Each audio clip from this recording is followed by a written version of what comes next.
Nothing is effed here, dude. As I like to tell my, as I like to tell my daughter.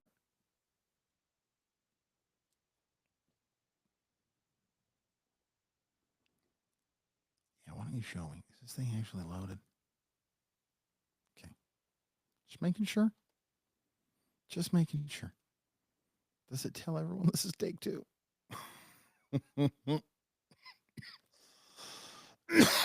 God Almighty.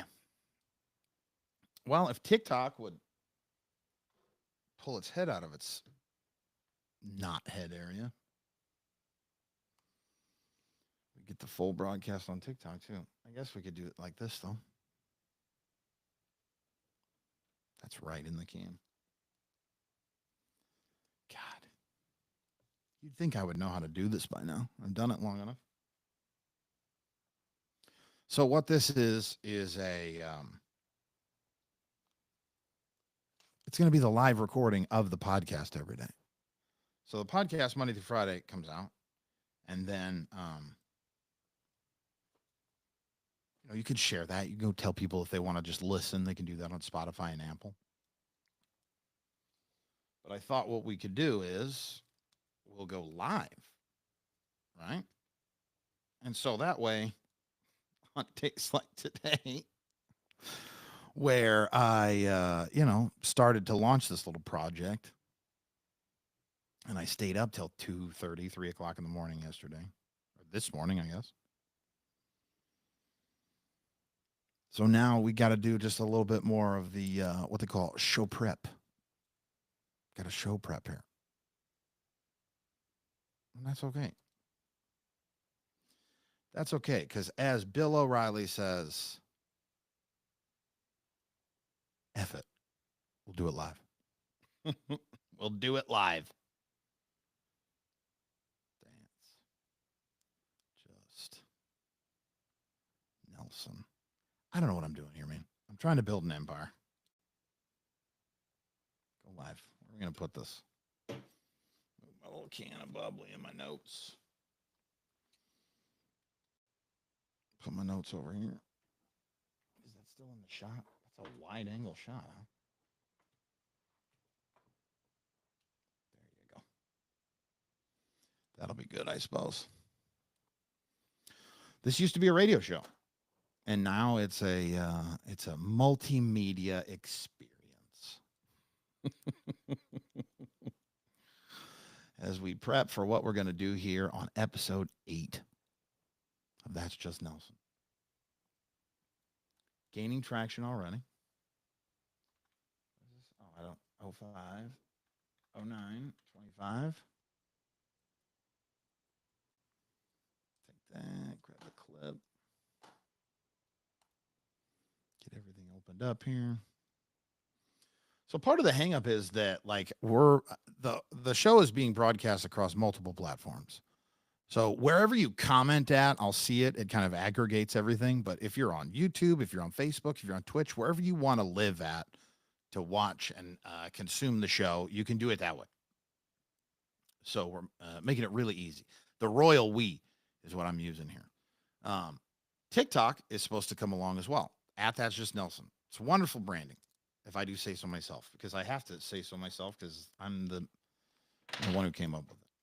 Mostly because it's really hard to get the name Nelson on anything because it's a common name. Did we get robbed when we came over? Yeah, because we have a Swedish spelling of our name, but we're Danes, okay? Don't get it twisted, as they say. There's a problem with all of these cameras and stuff. It's all in the way. So I can't see what the heck I'm doing. I don't want to open. Give me a new folder. Cry. Going to delve into a few things today. And one of the big ones is that your boy has been, man, he's been getting hit up here with some sad last couple of days. Guy just can't win. That's all right. We're going to turn it around. What's up, Jake? Jake over watching on TikTok. Eventually, the TikTok will be a part of the Riverside feed. That's the program we use here. And then once they're all combined, life will be good. because then I'll be able to see all the chat in one place. So anybody who's on the Facebook feed right now, I should be able to see if you're chatting. Matthew, work your magic, Nelly. I will, man. I will. Appreciate you. Yeah, the whole goal, Jake, is that like I joined some creator, I don't know, thing. I joined a creator thing. And the creator thing has now given me access to this is all inside baseball. I don't know if anybody gives care about any of this. But the joining an agency gets you access to something called the RTMP. What's up, Jay, baby? I'm about to do a live version of the old podcast here as we're kind of just doing some show prep. I have the basic skeleton of what I want to talk about today already kind of laid out, but I want to gather a couple of my thoughts before I go on the air because not that I'm not on the air now, but that's so strange to say before I go on the air. I'm on the air. But before we record the show, because the show lives on Spotify and Apple, and like this video will live on social media, and we'll cut it up.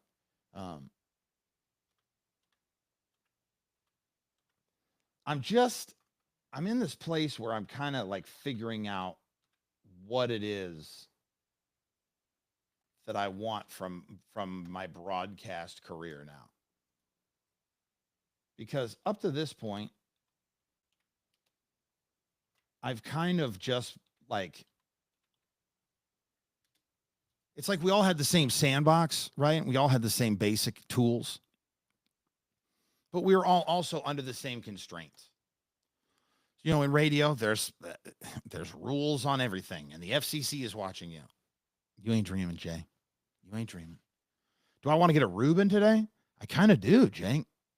I don't know if I have time, though. I got to give plasma. Your boy's hurting, okay? If we're being honest, we need this. We need you guys, the two bars. That's what you are. This used to be a radio show. That's the whole overarching thing, right? This show is called That's Just Nelson. But there are other arms of this used to be a radio show. So that's where the hashtag TU2BARS, stylized with the little a. Please, I'm encouraging you to share the live with your viewers. Share. Where's the good Reuben at, Jake? Omaha, Bradley. I live in Omaha, but it can be based out of anywhere you need it to be. Anywhere that would make you happy. Any plans for parodies down the line? You know what? Funny you should mention that. I'm going live, Heather. We're going live Monday through Friday. Funny you should mention that, Matthew. I've been working on a couple of parodies. Impersonation theater. I thought about that too.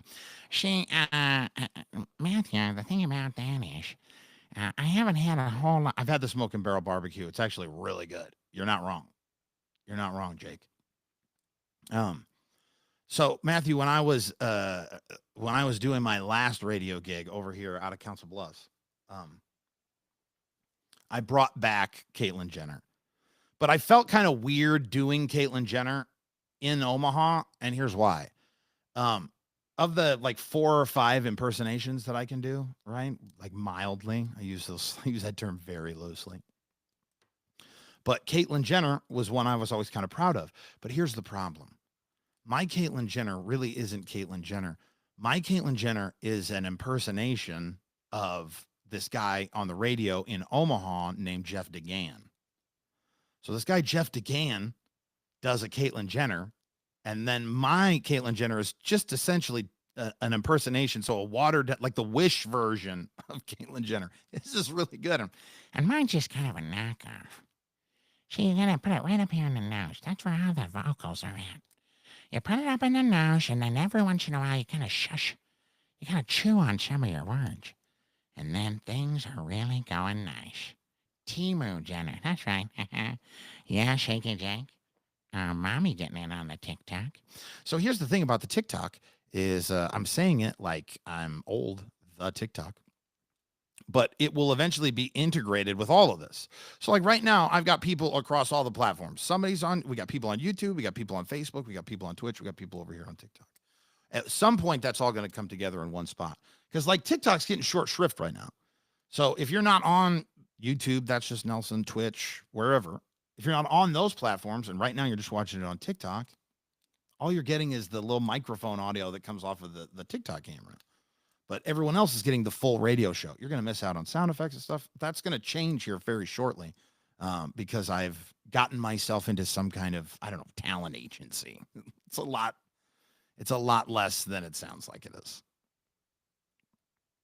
Where's your viewers? I don't know, Tony. Where are you at? Tone Loke? I was just talking about, somebody said to me, Funky Cold Medina the other day. Yeah, Jake, I'm on Twitch as well. Cam checking in on the old TikTok. Cam, we got into the agency, okay, but they haven't given me access. They haven't given me access to the RTMP, as it were. So here we are, kind of putting together the show for the day. We still have a couple of... so the show fleshes out like this. I've been using flesh out too much lately, especially my buddy Cam has been telling me that. I open up, it's just like, essentially it used to be a radio show. So it's all the stuff that I would have done on the air. It's just all condensed down. But there's a feature that at the end of it that I do that I'm kind of quickly becoming proud of. I call it "Don't Bury the Lead." Okay. Now that's like a journalism term about like not hiding what the story is actually about. The lead is the LEDE is the first paragraph of a news story. Who? Jay getting on the gym, doing them squats. It's all the same thing, Jake. It's very well branded. That's just Nelson. Ding. And a long time ago, I had to get that out because, yeah, Ange, fancy. You're in Alaska? You're in Alaska. I knew a kid that was from Alaska, or he wasn't from Alaska. He was from Nebraska, but then his dad was stationed in Alaska. All I know is he used to get an oil check. Is that still a thing? Tone? Anchorage, Alaska. I'd go to Alaska. I would. Not that anyone asked. I would. Squats. You know what I'm talking about, Jay. Get them squats. So for the That's Just Nelson deal, I needed to get something that I could use across platforms. Right? It's hard to find NELSON as a what, I get all them rings, man? All over the place. That's the star of the show. I just got this guy back. I had to put about $300 worth of gold in this freaking ring because of the price of gold. It was real great timing, too. I went and had the ring fixed and then lost my job. So if you could subscribe, that'd be really awesome. Because Daddy's got some bills. Bills, can you pay my automobiles? Can you pay my telephone bills? If you did, then maybe we could chill. Anyway, so I needed to get a consistent brand. It's all about, you got to be a brand. What's your brand? I don't know what my freaking brand is. Okay, I'm just some fat white guy that talks out of his whatever. Okay, I got the gift of gab, as they say. So I made the mistake when I got into radio. I got into radio early. Not early, but like early in terms of when social media came out. So when it comes to like Facebook fan pages and all of that, none of that existed when you first got into Facebook. I got Facebook when you had to have a college, couldn't even be in high school, had to have a college email, and we almost got screwed out of that because at Iowa Western, they originally didn't have an email exchange server. They had like an internal thing that you could message back and forth. They called it Sail because we were reavers. Those are river pirates. So Sail, right? It's very water themed. Money is money, dude. Don't think I'm not thinking about starting that OF. Don't think I'm not thinking about it, all right? Because I'm thinking about it. I probably won't, but I'm thinking about it. How could you not? How could you not when the money's right there? Don't you guys see? Give the cap. Don't you guys see? All you got to do is go into my TikTok live, and I promise you will find some boys that are thirsty for your boy. Okay? Thirsty. And listen, I would love to just give all you baby birds a drink, but I'm just an ally. You know what I mean? I know I got the first sub right there. The first sub right there. So, you're not going to find Nelson. There's a lot of Nelsons. Okay, so then I'm thinking, well, what can I do? What can I do that's simple, kind of rolls off the tongue? I used to do the Nelson file. It was a bit that I did on the Pat and JT show. Kind of talked about them in last night's episode. And I just don't like it. As my mother would say, I don't yike it. I know yike it. I don't. And so I'm not going to do it. It's fair. So this is what ended up do it. So this is what ended up happening. Somehow I fell into That's Just Nelson. It's like, oh, hold on a second. That really works because I'm intense. I'm a very strong flavor. Okay. That's my joke that I like to tell people. And so I think it completely encapsulates who I am and my brand identity. Because people will go, what's going on with him? Don't worry about it. That's just Nelson. That's just Nelson. You'll get used to it or you won't. Here's the problem.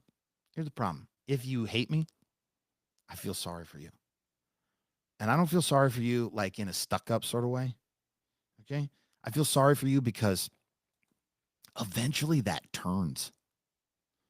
Yeah, anyone who like hates me, something happened up front. Now, if you grow to hate me, you keep hating me. I got one of those hateable faces. But when you are when you're first meeting me, you're like, God, I freaking hate that dude. Just slam his head into a wall. I feel bad for you, son.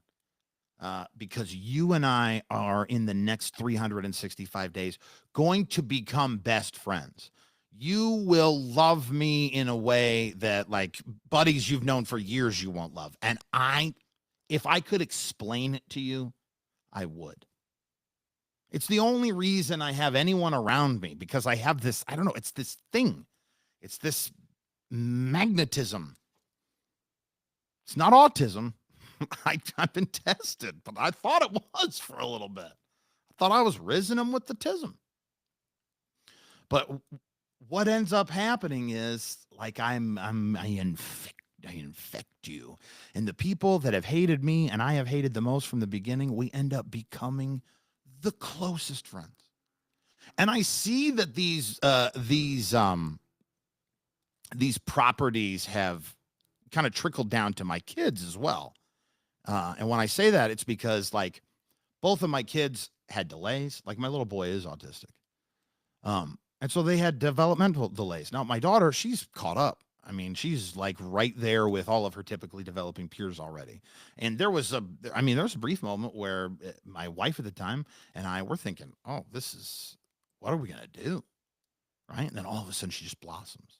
She's catching up. She's becoming this. If I can just talk about my daughter for a second. She is becoming the sweetest young woman you have ever met. And none of that credit could possibly go to me. I don't know how I could have done that. I don't know how I have not messed it up. She's just so kind and so caring, and she's so smart. And she's so pretty, and I don't want to tell her that, right? But I also don't want her to think she's not, but God almighty, she grew 3 inches in the last 4 months. 5 months, I guess. It doesn't matter. In less than half a year, she grew 3 inches. She's going to be 6 foot tall. What are we talking about? I started talking about my kids. Talk about Romy? I don't know. Last thing I remember is that's just, the gift. The gift. So stupid. She's not, Jay, and it's sad. Jay says she's not your little girl anymore. No, she's not. No, she's not. She's not my, as I tell her, because she used to be my littlest angel. Oh, you're my littlest angel. I say, you're not my littlest angel anymore, but you are my sweetest one. She's my sweet angel. For sure, I still make sure I try and pick her up.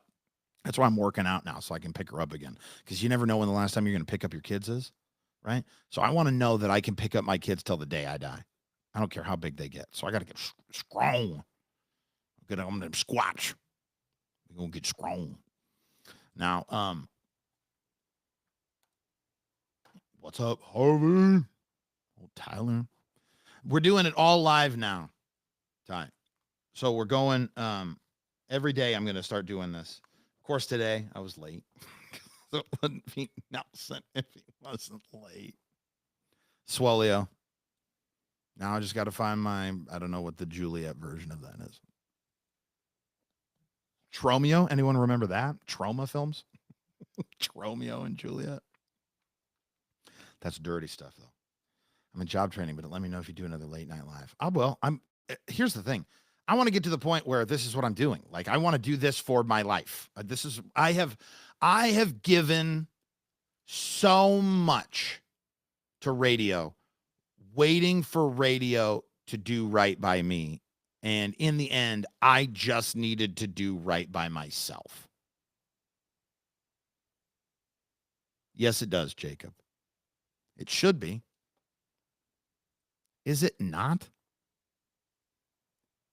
Jacob, make sure that you're like, Jake texted me. Jake, say something on Twitch, and then if I don't see it, tell me. Because I see there are people following on Twitch, and I don't want to open this window and then it screw up. Because I don't want to hear this. Oh, don't do that. Always send a buddy. See, yeah, you and Aaliyah are in there. Why is Twitch chat not showing up on? Hey, Denise. All right. See, this is why I was going to go and do all of this through OBS and not this Riverside. But this Riverside program is like doing so much heavy lifting for me. It would be stupid to be in OBS because I would have to pay for another service to stream to all the places. Twitch chat not showing in Riverside. Just going to work it out together. We're just going to work it out together. Make sure you've connected Twitch as a streaming destination within Riverside settings. I did that. Also ensure you have the live studio add-on. If you're on the free plan, I am on the live studio add-on. If you've done those steps, check if the chat window is visible in Riverside's live stream chat section. I've connected. Follow the prompts. The Twitch channel is loaded. In Riverside, I'm in the chat. This is usually a separate area we'll see. If it's not visible, I can see that. Verify live studio. I'm on that.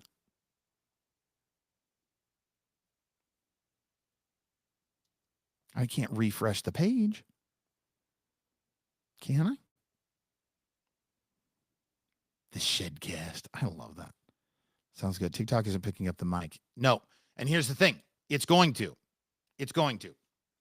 So right now, as people are kind of joining in, the TikTok will be integrated into the stream that you guys are on right now.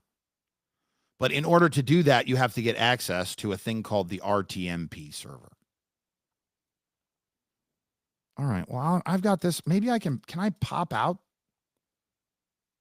the stream chat into a different window? Or do I need to keep the stream chat up on a different device? That's what I'm going to have to do. I don't know, guys. I'll figure it out. We'll get all the chat and everything together. That's also kind of what this is today. Last night was the test for the live stream, and then now it's going to be the recording of the show and this. But so in order to get access to the thing that you need to stream from something other than a phone or TikTok's proprietary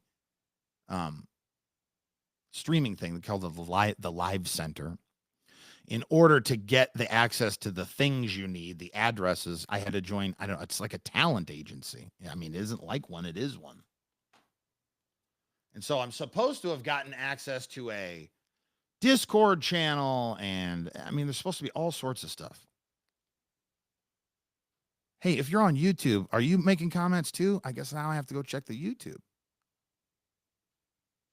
No, don't mute that. All right, there's no chat here. All right, good.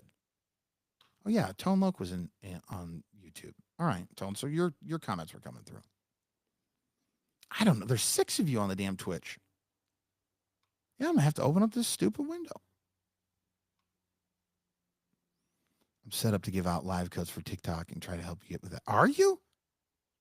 Should I have just joined your creator thing? I joined some talent agency, but it says I can quit in the first 15 days. They said, you get daily access and we talk to you every day. I go, well, I've already emailed you and you guys have said nothing. Radio silence. I TikTok messaged them. They didn't say anything there either. So I don't know. I don't know what the answer is. If you have access to it, I just need my RTMP. Yes, I'm set to give out live. Yes, so give you the code or whatever. LOL, let me know if that doesn't work out. I can help. Yeah, so I think maybe part of the problem with the Twitch not coming into this chat right now, they're saying to me, is because I just switched to this live add-on. Let's see this, though. All right. I'm going to send a message to all platforms. Test message. You know what? We're going to work it out together, and I don't care. Other people wants everything polished. I don't want anything polished. That's part of the thing that I had with my previous company that I want to get into today. When we actually, yep. All right. So here's the beast of that. Okay. So I send the test message out from the platform that I'm using, which is called Riverside. Well, here's the thing, Tyler, your stuff's coming in. Some of it was. Like your sounds good came in. You sound better here on TikTok for sure, Jake. I will, like I said, eventually TikTok is going to see, good morning, Cam. Cam, what are you streaming on? Because some of these messages aren't coming through. And the TikTok I just have going live right now just because I want to keep going. I just have to go live. But they're supposed to have given me a thing. I'm supposed to have a thing, guys. I don't have a thing. Where's my thing at? I don't want to recharge. No. Send me to the message center. See, these guys are supposed to be my talent agency, and they ain't agenting anything for me right now. Come on, Talenter. I know, I'm being a baby. I've got 1,600 followers. They don't give a crap. You have a thing, Jay. Bet you do. Ayo. See, look at this. Now that comes in, Aaliyah. So it's like every 7th message or whatever coming off of Twitch is coming in. That's so strange. I think this is the most Twitch viewers I've ever had at one time. The whole goal is to get to partnership status on all of these platforms. Like with TikTok, that's the like, oh, I need to. Cam, where are you at? I need you. Cage, come here. I want you. Because I need to log into my other stupid TikTok account. Because when I thought that my TikTok was being suppressed. So I formed another TikTok account when I lost my California radio job. So I had a TikTok account that was literally for This Used to Be a Radio Show. Because I was going to do, the original podcast was just going to be called This Used to Be a Radio Show. I was all boned up about that title. Oh my God. I thought that I had just I thought I was the second coming of Title Jesus.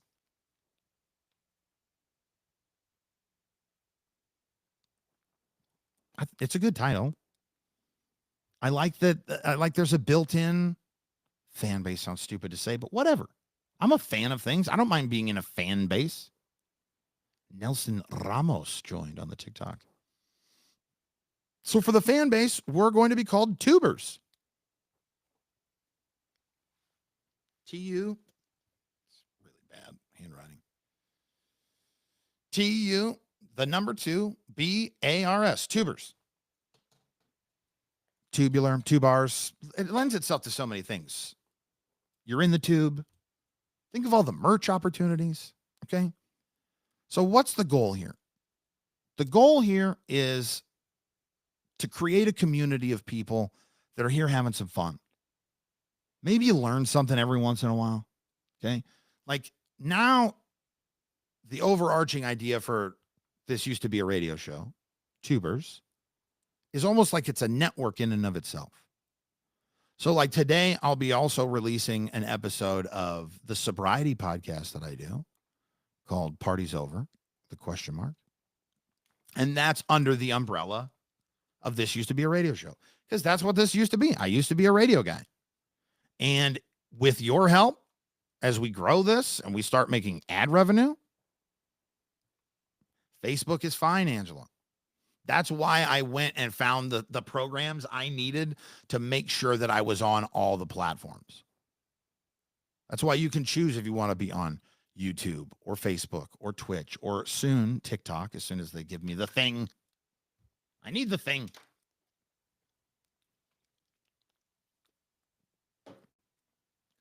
But the idea is that we get sponsorships for this thing, brand deals, whatever.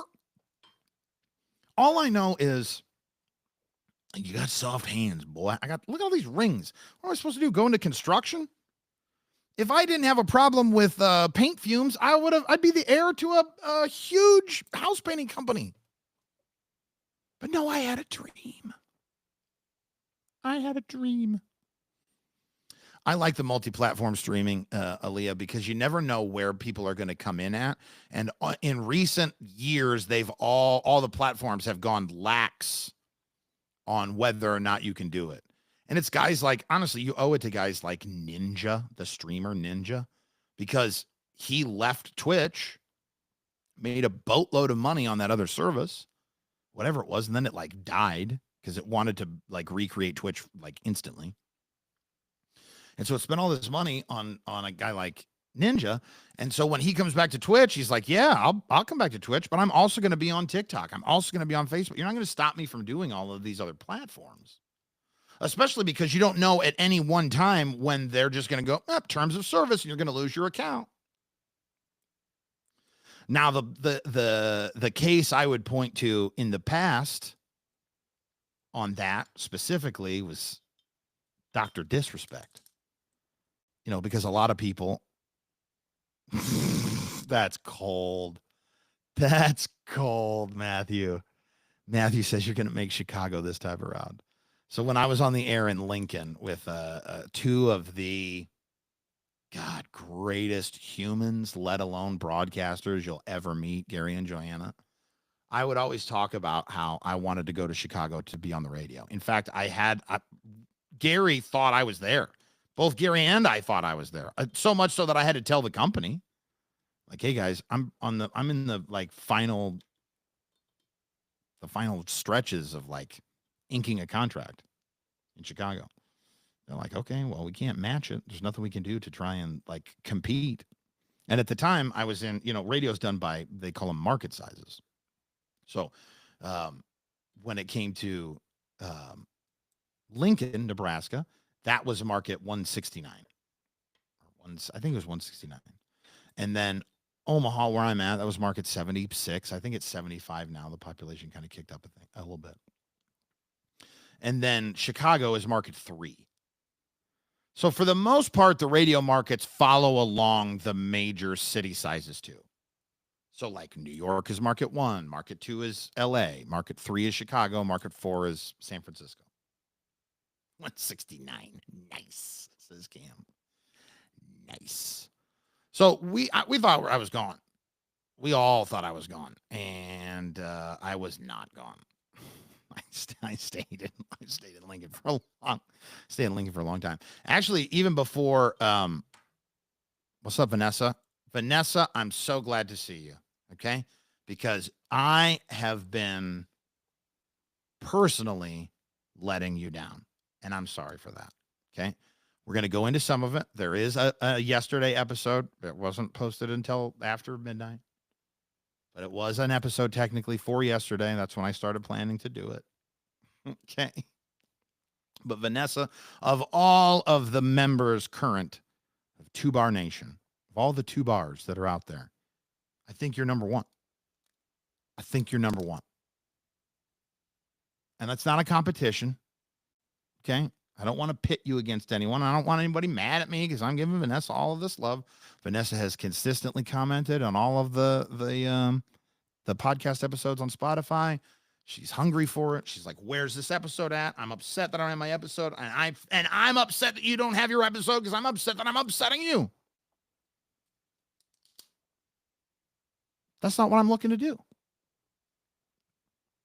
So after, and part of this you can hear in yesterday's episode, but after sitting down with a longtime cohort of mine, a guy named Pat Safford, a member of the Pat and JT show, he goes, "Dude, you should be doing this live." He goes, "If you want to get this thing off the ground and to get to a place where you can start monetizing it, you've got to be just churning out content." And I've watched this from the sidelines for a long time. I've seen a lot of people online making a lot of good money. But all of them, they were working at it. They say an overnight success is 20 years in the making. Okay. Okay, I can roll with that. But here's the deal. I'm 20 years in the making on the air. If I was still on the air, June marks my 19th year being paid to do radio. If you count having my own show and a shift at my college radio station, which here's the thing, I do count having a regular day part shift. They call it a day part. So I had a Monday through Friday thing. Maybe I didn't. Am I imagining that?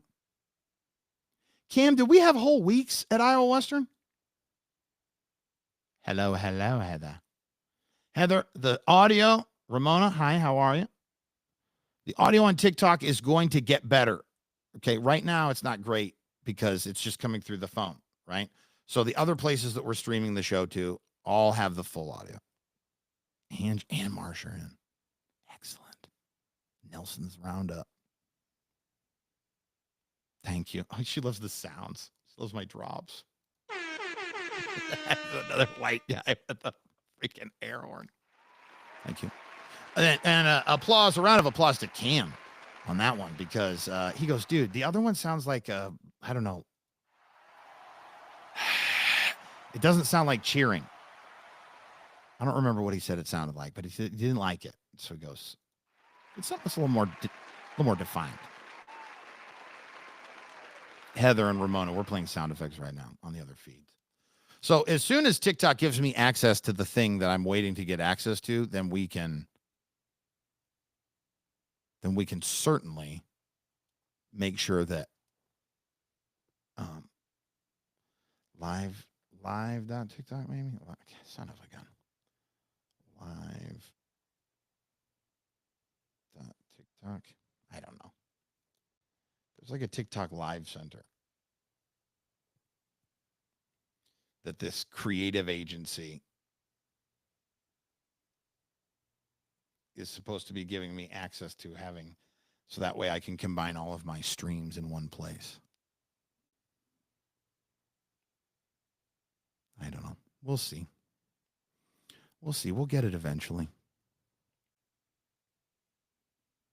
Yeah, that's what I want. Take me to TikTok home TikTok live. Creator tools. Don't do that. Don't do that. I don't want to hear that. Still nothing from these sons of guns. That's right. It was multiple days a week, not a standard shift for students, like 6 to 9 p.m. Monday and Wednesday. Okay. All right. Well, that's fair. You know what? Either way, the whole point I was making about how long I've been in radio is the first moment I got paid in radio, the first check I ever brought home from radio was on the 15th of June in 2006. So I was still in college then. I was working part-time. And then before that, I had a regular shift. It wasn't a show. You had a regular shift. So in radio, they call them day parts. I mean, it's kind of self-explanatory. It's when they were happening, right? So the morning show generally runs between 5 and 10. Sometimes it's 6 and 10. Maybe it's 5 and 9. But it's in that window there, right? So when it comes to ratings, Nielsen ratings, it's 6 to 10. That's the morning show. That's morning drive, 6 to 10 a.m. And then the midday show is traditionally 11 to 2, 11 to 3 sometimes, depends on the place. But 11 to 3, I believe, is what it's. I guess I don't know. I never had a midday show. So I never really cared about anyone else's numbers. So I really only know morning show numbers. So when Nielsen ratings would come out and people would be all down in the dumps. Oh man, the station didn't do great. I go, what are you talking about? We were number one. You go, yeah, the morning show. I go, oh yeah, that's the only thing I care about. I'm sorry. Have we met? I'm a douchebag. So I really only care about my numbers and then the numbers of everyone else in town. That I think is the thing I'll miss about radio the most. There's plenty of metrics.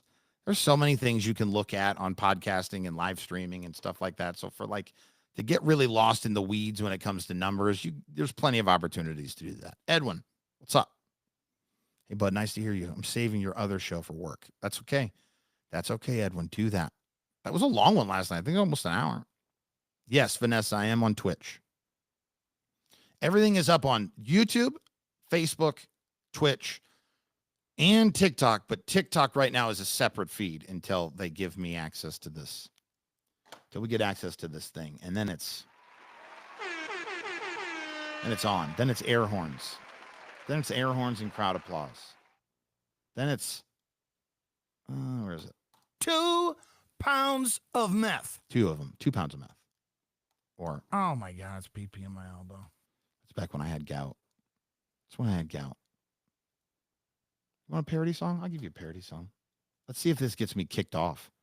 See, here's the thing. When I start, I'll get demonetized or whatever. Oh, I love Vanessa. I love to nerd out on analysis.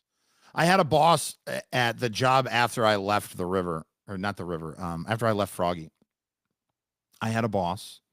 You always have a boss, but she wouldn't give me the numbers because of what the radio station was. It wasn't that wasn't the whole deal. It doesn't matter. I don't care. I'm not bad mouthing her. It was at the river. So in Omaha, the river is on a non-commercial frequency. And what does that mean?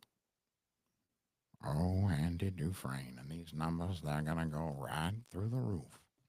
That's how I have to get into my Morgan, I was going to say Morgan Wallen. My Morgan Freeman impersonation is I have to say, oh, Andy Dufresne crawled through a mile of poop. Came out the other side clean. So at what were we talking about? Analysis, nerding out on analysis. So I was at the river and my boss, she was trying to tamp down how worried I was about what other shows were doing. And yeah, okay, great. It's good to manage expectations about what numbers are coming in. It was a brand new show. I could keep up on the same way. Yeah. This is an ADHD show. This is an ADHD wonderland. So when I'm talking to her about these numbers, I'm like, could you just, I'm jonesing.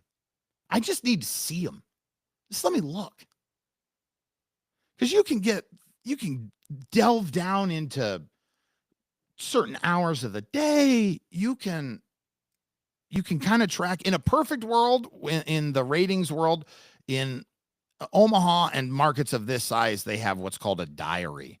So people are actually just literally writing down, oh, I've listened to this radio station from this time to this time. Your whole life is predicated upon someone paying enough attention in after 1985 to write down religiously what radio stations they listen to.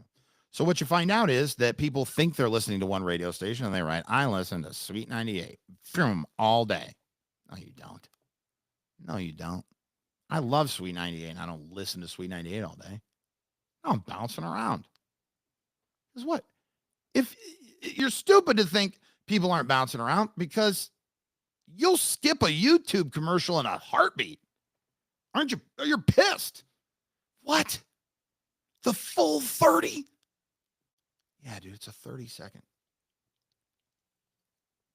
So to think on the radio, you're not going, boop, boop, boop, boop. You know, in a place like Omaha, if you're a country fan, then your options are limited because there's only the one country station and the one another signal kind of comes in out of Lincoln. But then you kind of hose. Now you're stuck. Now you're listening to 7 minutes of commercials because you want your show back. But all I wanted was to look at the damn numbers. I love looking at the numbers. There's a story to be told in the numbers. I also like to see who's hot and who's not. So it wasn't about me like worried about getting ratings points. Because again, I was kind of setting this up. For sure, he's built to be distracted and stay on topic at the same time. The cool thing of this, Cam, is we need to get this show to a point where we're making some real money, and then I can hire you. I mean, you could still have your beautiful job. You can still have your princess job that you have, which is like Cam has really like made something for himself. Like he's a guy that I'm kind of jealous of in broadcast. Don't tell him. Mute the signal quickly, Riverside Tam. But he has been a man from the very beginning who has controlled his destiny. That is something, I'll look right at you, Cam. That, my friend, is something I have always been jealous of you about. Because I have just been out here faking it. Like Party told me when I first got into radio. I was like, oh my God, big Party, you got a show. You're on a morning show in Omaha.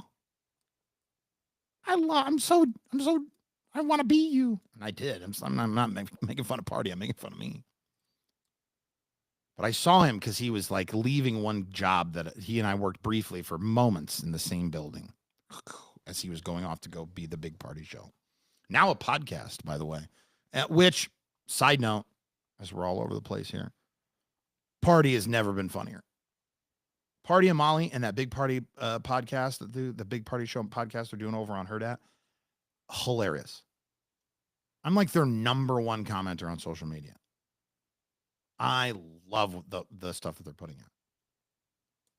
But Party goes, Fake it till you make it. which is a serviceable big Party.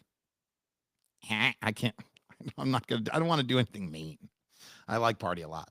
Have I ever met him? One time, like I'm telling you about right now. But otherwise, he follows me on social media. I see him watching my little story. I watch his little story. It's a good time.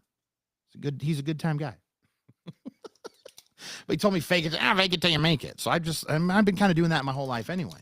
But this Cam guy, let me tell you, this Cam, he shows up to college. I talked about this on the podcast at one point. He shows up to college as a whole different name.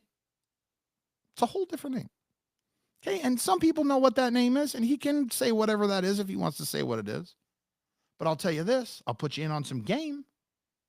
His name's a damn acronym now. It's an acronym. Cam, that ain't his name. He didn't even have a radio name. It's not like he made up a radio name for broadcast. Big Party show. Back hair will grow. Number one. Make it so jingles work, dude. There's a reason why I kept this. And this is just a test, so you can hear this. But this is how we open every podcast. And this isn't the part. I built this recently. The show is about Okay. to start. Now this part right here is done by a local musician named Chris Shelley. It's Nelson time. It's Nelson time. It's Nelson. It's Nelson time. When you got it going on, you know it's Nelson time. Yeah, I sing it. I don't care. I don't care how much of a D-bag that makes me. I sing my own theme song. But this Cam, man, He shows up to college and they're like, Kyle, whatever his name is. He goes, yeah, I'm here. Just go ahead and call me Cam. Okay. So you think nothing of it, right? You think nothing of it because people go by things. Right? People go by things all the time. What you find out as you dig deeper is this guy left small town Iowa as just, I don't know, funky small town Iowa guy coming to the big city. And he goes, you know what? I'm not going to be a dork. I'm not going to be a dweeb. You too, Jay. I'll see you later, baby. And you can get the full show up on YouTube or wherever else, Jay. And like I said, soon it's going to be coming to TikTok. But once we record the podcast, that'll be up on Apple and Spotify. They say you can't make up your own nickname, but I'm living proof you can. You're right. You're right. That's another level. There's another level to it. Guy just goes, yeah, just call me Cam. He shows up and goes, you know what? I'm just going to be the coolest mother that you've ever seen. It's really hard not to swear. It's really hard not to swear. But I think I can be better. Like right there, I should have said mother, father. I've been saying mother, father a lot when I want to say the MF.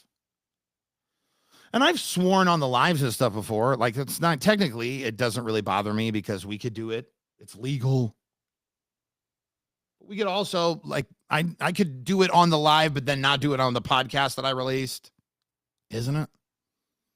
Unfortunately, it's just a parody of a Flight of the Conchords song. I didn't know that at first because I wasn't watching it. And then I watched an episode of the Flight of the Conchords and it's business time. And so now when you think of it in the Jermaine voice, that's the older guy, the bigger guy, right? The one from Moana. The deep voice. The deep voice guy. Think of Shelton singing it in that guy's voice. Business time. Oh, you can cuss on here. Here's the deal, Ange. I could say fuck if I want to. Look, there you go. Oh my God, he said it. But I don't, it's almost as if I'm challenging myself a little bit. And it's like I was talking with Pat, a former radio guy, the other day. He goes, it's weird the first time you cuss on a microphone. It's not really.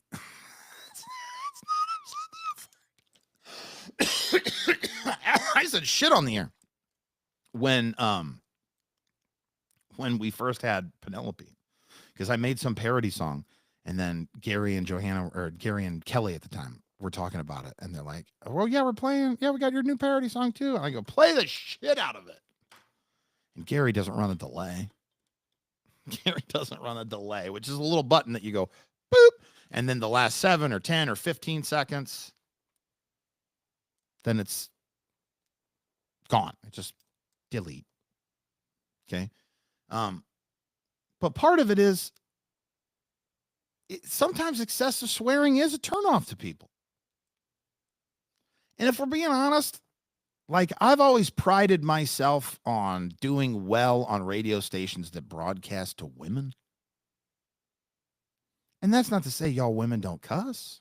You do. But I know that women consume podcasts way more than men do. Okay. It is a woman's world when it comes to content. So what I don't want to do is I don't want to have episodes up on Spotify or Apple, and then mom is going to listen to her show. You know what? I want to get my show in. I'm going to listen to it. Kids are in the car. It's very much like if kids are still kind of in the car. Plus, if I could be funny without saying fuck all the time, why not? There's just no need for it, I'm noticing. And then I get into like professional situations, and then it's hit the dump. Yeah, hit the dump. Hit the dump. And everybody panics. When it's time to hit the dump, I'm going to do a recreation for you, a reenactment. Wet my whistle. This damn matter. We have not done the show at all yet. I've been here for an hour. I still got prep to do. We're supposed to be doing that as I'm talking to you. I know a lot of people are. So I know that a lot of people won't be turned off by it. Okay. But then there's just some that are. Cam, how long do you think I'll last? How many episodes do you think I can get before I start swearing? Because I've almost sworn several times. Because there's nothing better than a good motherfucker. You know what I mean? It's just, it has all of the things you need it to have. Hard consonants are both more funny and more aggressive. Okay, so like if you're planning a joke and you can take a word and one of the word has soft consonants and one of the words is, is hard duh and cuh and just real, what do you call them, Cam? Plosives. No, but this isn't technically the podcast, is it? Are you telling me I should just drop it? I was just saying that because my cousin thought that you couldn't say the F word here. I was just saying I was choosing not to. Riddle me this then, Cam. All right. As long as we're working this all out together, as long as we're going to workshop this as what are you doing? Now, I know that you're monitoring. Hey, Jimmy, I know that you're monitoring, but like, do you have time? If I sent you a link, do you have time to join me? And you could just do it on your phone? I'm going to send you the link anyway. And then if you do have time, then you join me. And if you don't have time, then you don't join me. Probably why Phil sounds so mad because he's always cussing, right? It's just, yeah, good. Not you, Jimmy. Jimmy, you can come on some other time. I'm not saying you can't come on. Copy link.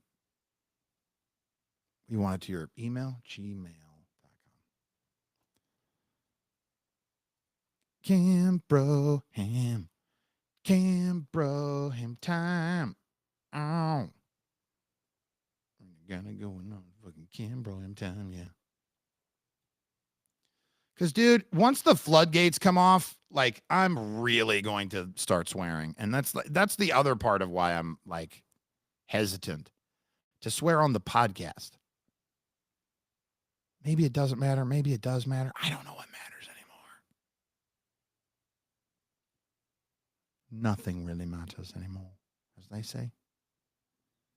And so how does this work? Do you just come up in a producer room or are you going to come up right away? Better track the number of shows cuss free with a dry erase versus a permanent.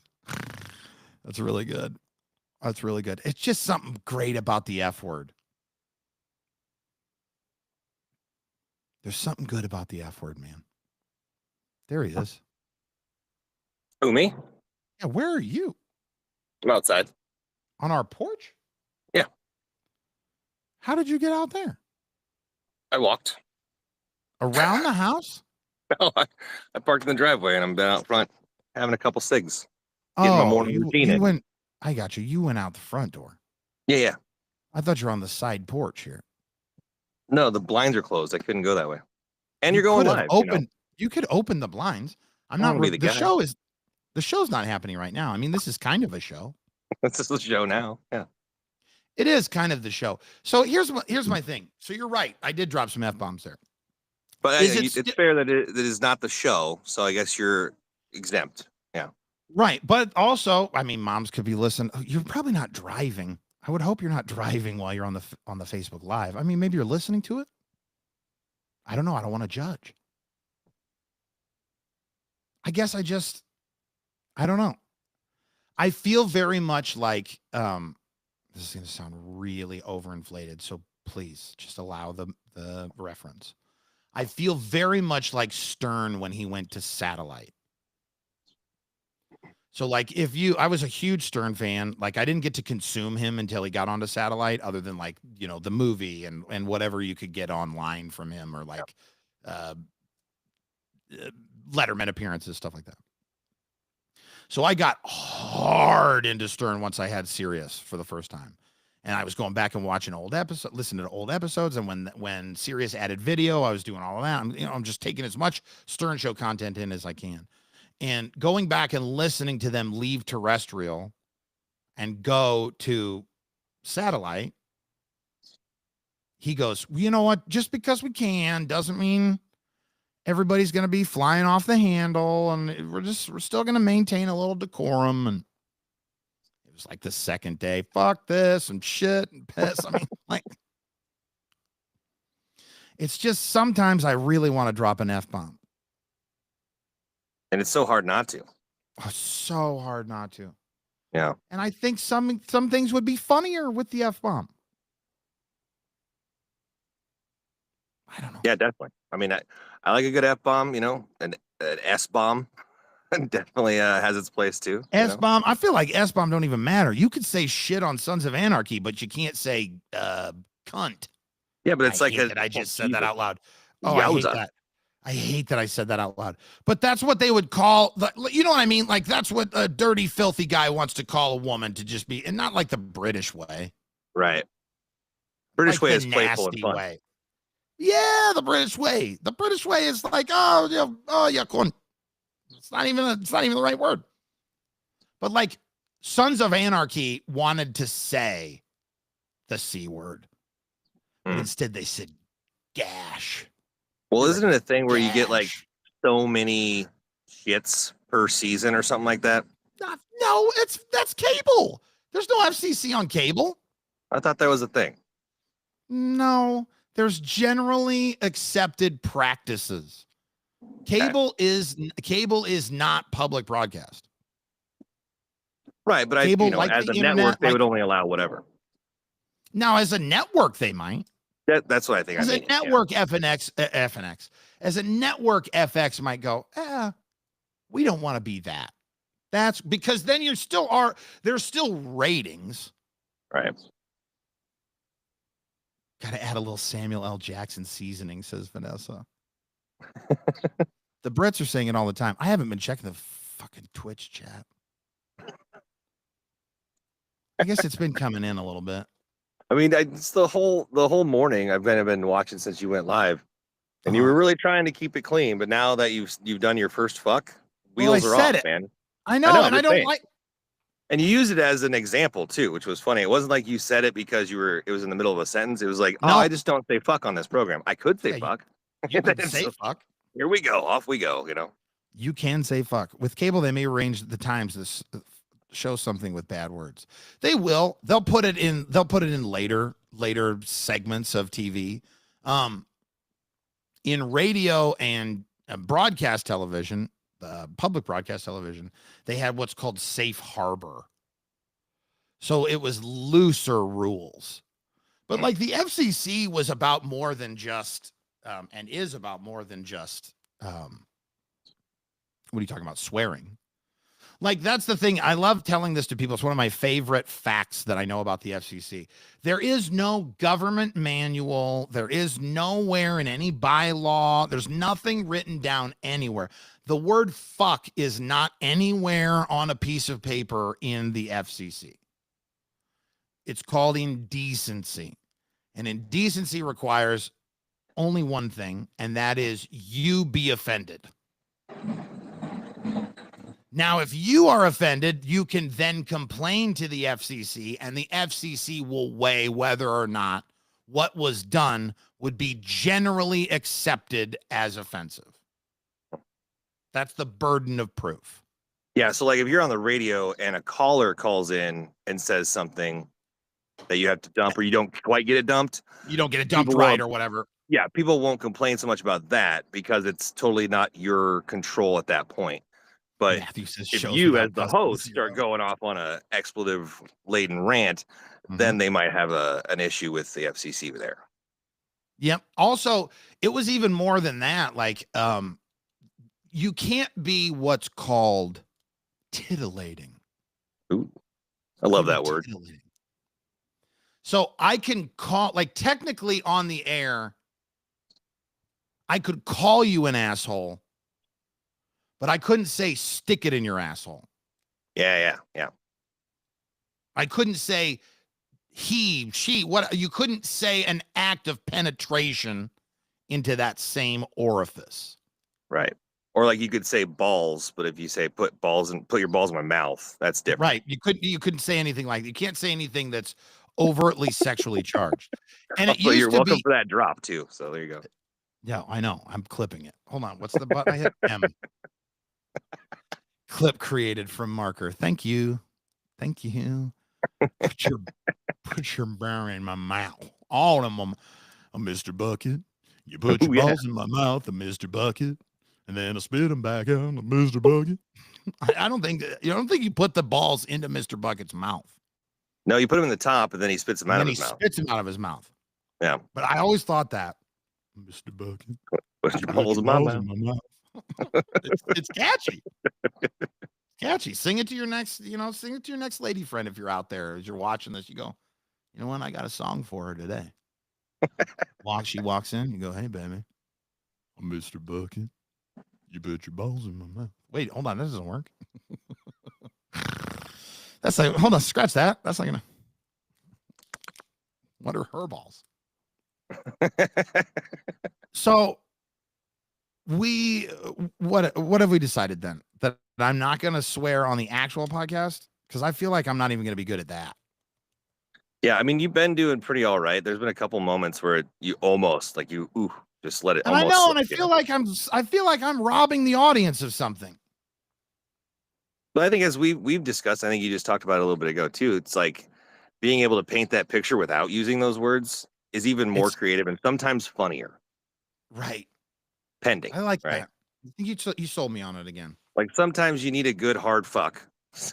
Mark that too.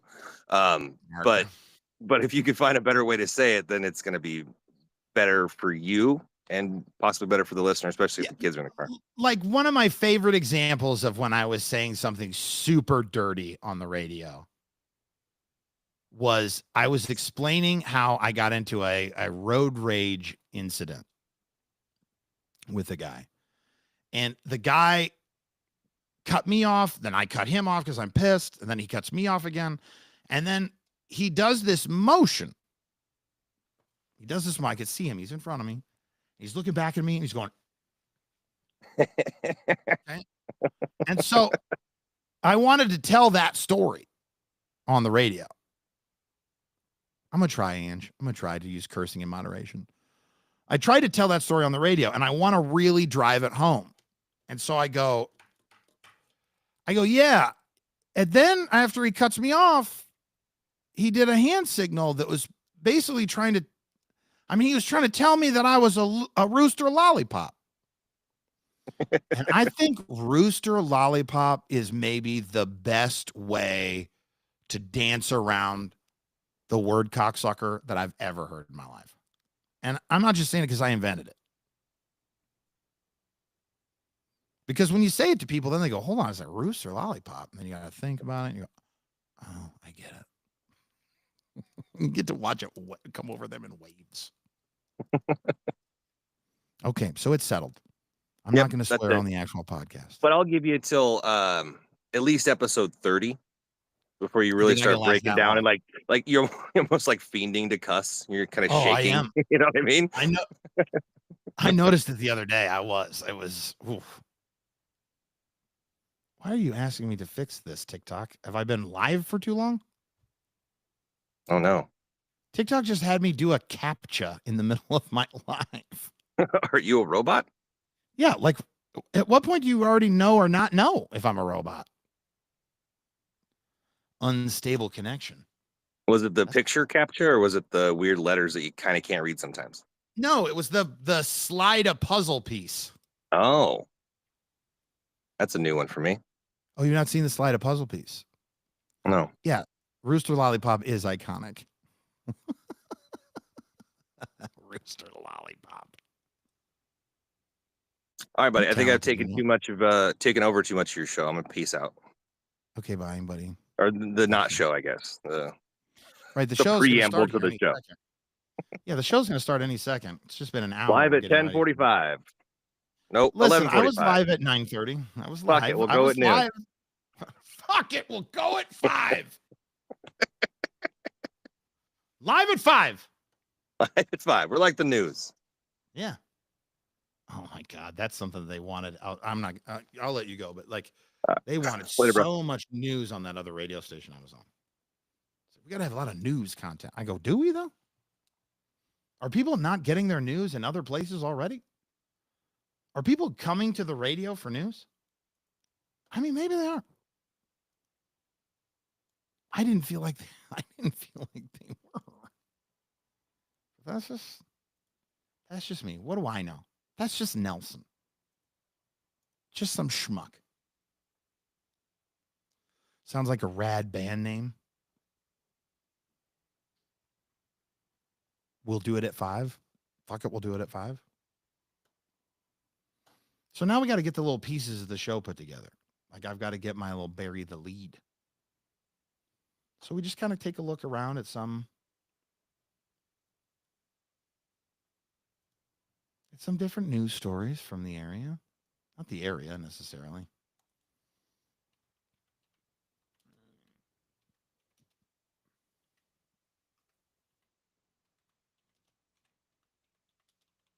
One second here, guys.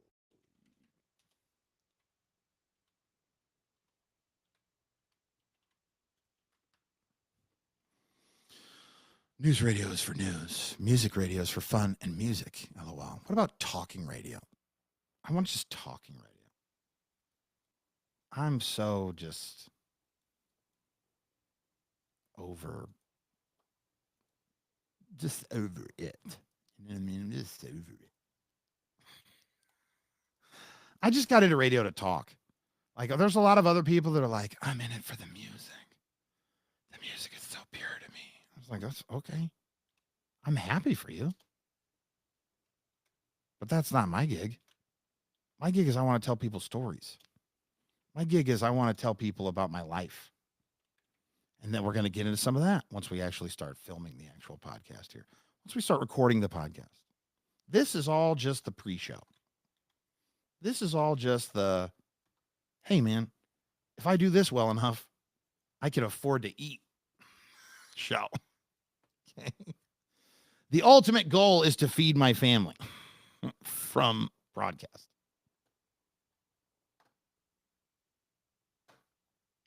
Dude, what are you talking about? What are you talking about, dude? Sorry.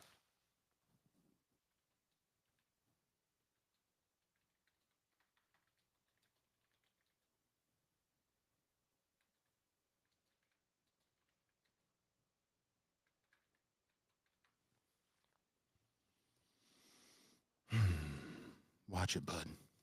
I wanted to tell stories about music. That's fair. I was told I should do talk radio when I started. I'm done with radio. You know what? I'm not with you right there. But I'm close to not with you. I just love radio. Bailey, I love radio. Happy for you doing what you love in your own way, man. I am too. It's just, it's exciting. It's scary. It's scary.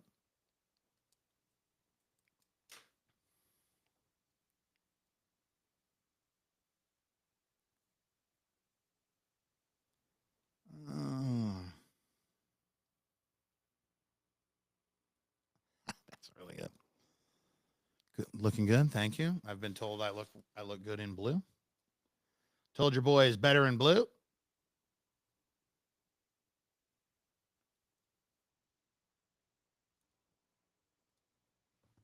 All right. I'm ready to get this camera out of here. Like the TikTok feed has to come in on a separate camera because TikTok hasn't given me access to what's called the RTMP yet. The RTMP.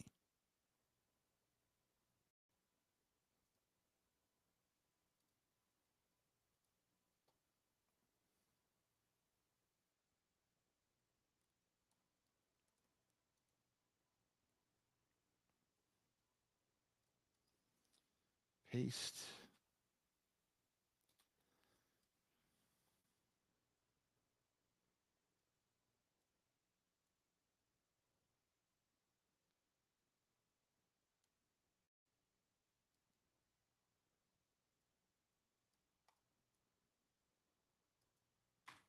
All right, let's see. Have you given up your hat game? I have. Yeah, because I got hair back. That was one thing that was nice about the woman I dated after my first wife, my only wife. Have fun, Bailey. I saw that. I saw your gig. I saw that you got Got a new gig at a creative agency, and I'm excited for you. Yeah, I gave up the hat game. I think I actually look trash in hats. Honestly. I'm so happy to have hair back. I was just talking about, so I started going to this chiropractor, and the other day I walked in and he was talking about the Turkish surgery. They say like $6,000 is all, and you can fly to and from Turkey and have the hair transplant surgery done. So here's the deal. I need you to share this stuff. I need you to share this live. I need you to go and find, if you know somebody in whatever city you're in, specifically Omaha or Lincoln, whatever, if you know someone with a business, tell them they need to be sponsoring this thing. Because Daddy wants some hair, dude. I want some hair so bad. I want my hair so bad. Ugh. I want my hair so bad. But it's all right. But yeah, I gave up the whole hat game. What's up, Jared? Just getting ready to record today's podcast. See, this is all bonus. It's all bonus content. They say give them some bonus content. Oh, she's long gone. She long gone. No, they weren't plugs. She just goes, you should try growing out your hair. It's like, I know, but I'm thinning. And she goes, yeah, but you still have it. Because I would let it kind of grow a little bit, and then you would see it. Because before I wouldn't shave my own head. But here's the thing now, it gets too long, and then you can really see. Like, cameras have always been my enemy. Because it's super thin anyway. But I like having the hair. She got me the beard and the hair. She's like, you should do that. I'm like, that's a good idea. I'm trying to go to Turkey, Jared. Yes, because I want to have Turkish hair surgery.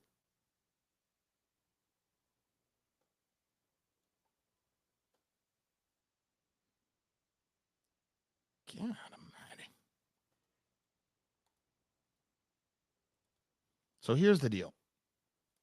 This is the life for me now. I have to figure out how to turn this into an empire. And together we will do this. Together we will build this into a force to be reckoned with. Together broadcasters will tremble when they see our numbers. Okay? We'll get invited to live events and people will ask us questions about how did you do it? How did you persevere? How did you make it happen? You know what? It wasn't easy. But I had a loyal group of tubers. We made it happen. Because that's the thing. The beauty about like having podcasts now is that you can super serve the people that love you the most, the people that want more of your content. Tamika, did they like it? Was it good? I don't know why your chat just showed up. I like that it'll post a little chat on the feed there so everyone can see it because you can't tell where, you know, with all of you kind of spread out, I've got people on YouTube and I've got people on Facebook and people on Twitch.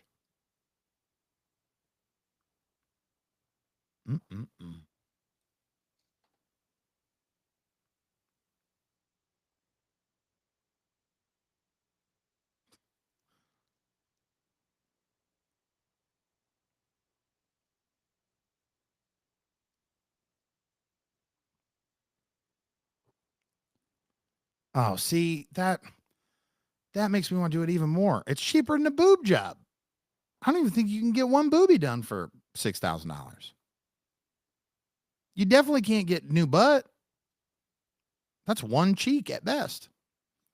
And that's going to somewhere that's not very reputable.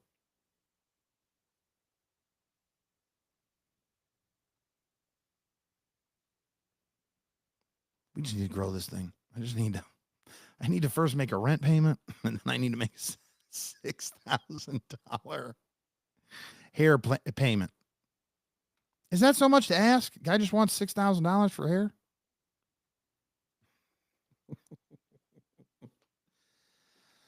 Is that so much to ask? A guy just wants to live.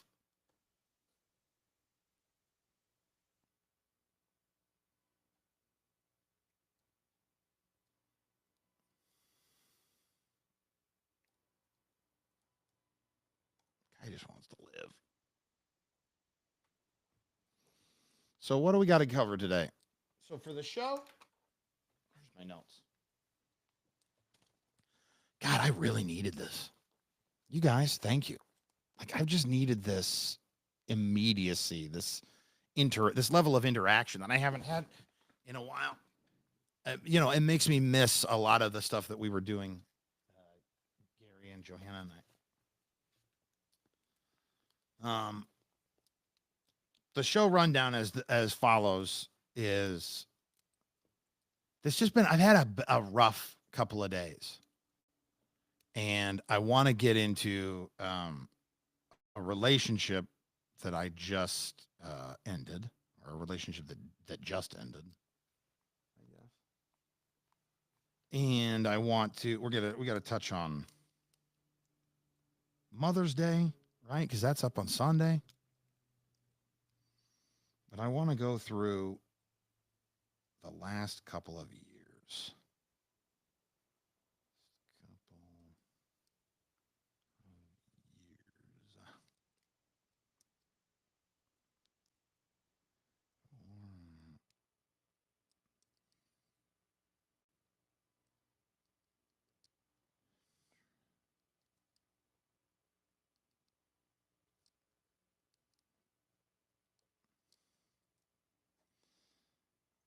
Sad boy equal bad radio. So I like to keep myself a bunch of notes that I'm gonna use as I go to actually cut the show itself. Because what happens is I plan the show throughout the day. Like I'm thinking about things that are gonna happen. I'm going, oh, we could do this, we could do that. We could da da da da da. And then so I'll text myself some notes, and then the other side of it is I want to okay, Samsung Watch. I'll get up and get moving here in a little bit.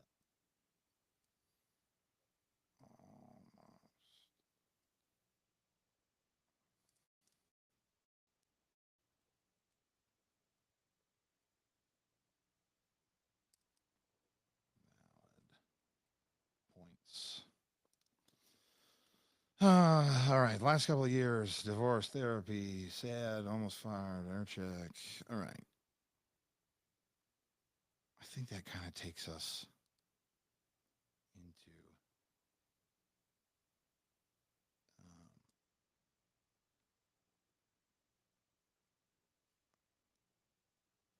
this is in the last couple of what do you call it, relationships that I've been in here. I appreciate it as you're watching this. If you like the live, if you'd share the live with your friends, if you tell people about it, or if they're not into watching live video or they don't want to watch video, the podcasts themselves, this is all bonus content, but the actual drilled down podcasts themselves, those are available on Apple and Spotify, so you can grab those at your leisure, your pleasure and your leisure.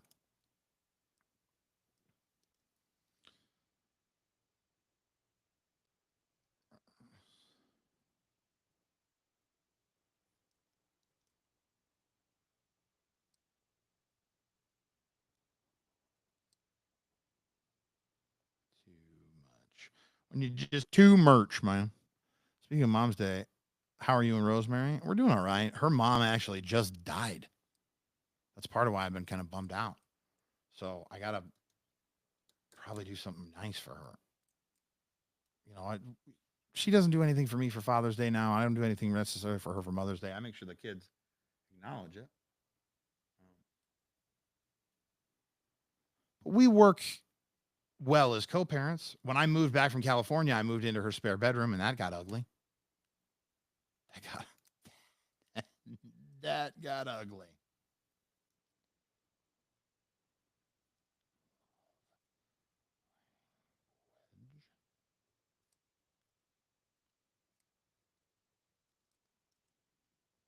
What is this?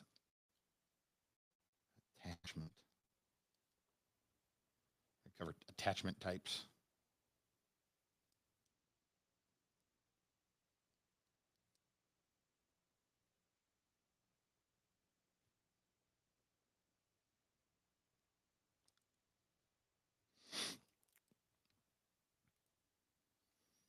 God, TikTok, when are you going to give me the thing I need? Send me the email. Send me the link. I mean, at this point, I can't really do anything about it because the TikTok is already running. So it's not like I'm going to. I'm not going to shut this live down to start a new live on TikTok. Christopher Kells joined. Welcome, Christopher. Oh, have I updated this password?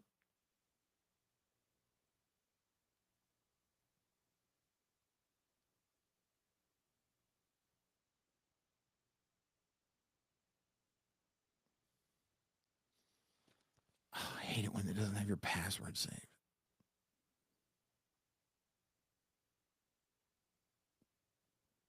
Please let that be the one. Oh, thank God. Oh, you're going to mess up my TikTok. Don't do that. Yes, it's me. There we go. Sorry, TikTok. Yeah, continue. Do it.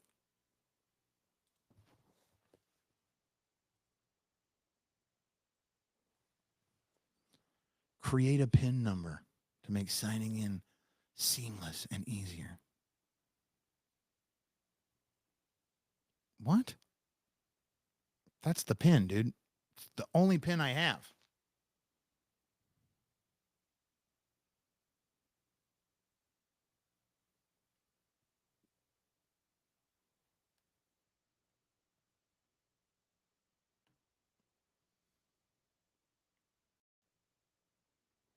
Why do I think that might be the PIN? That was the PIN. Why would that be the PIN? I don't know. None of it makes any sense. Make it make sense.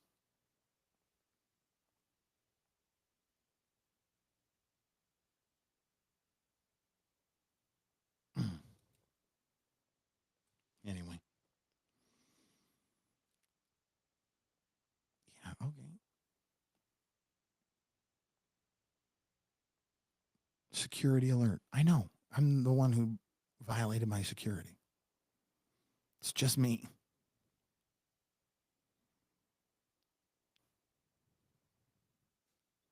No, do not do a separate.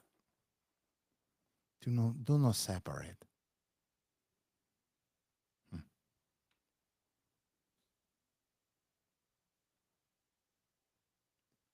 I thought there was another chat. There's no chat. Yeah, Rosemary and I, we talk. I mean, we talk.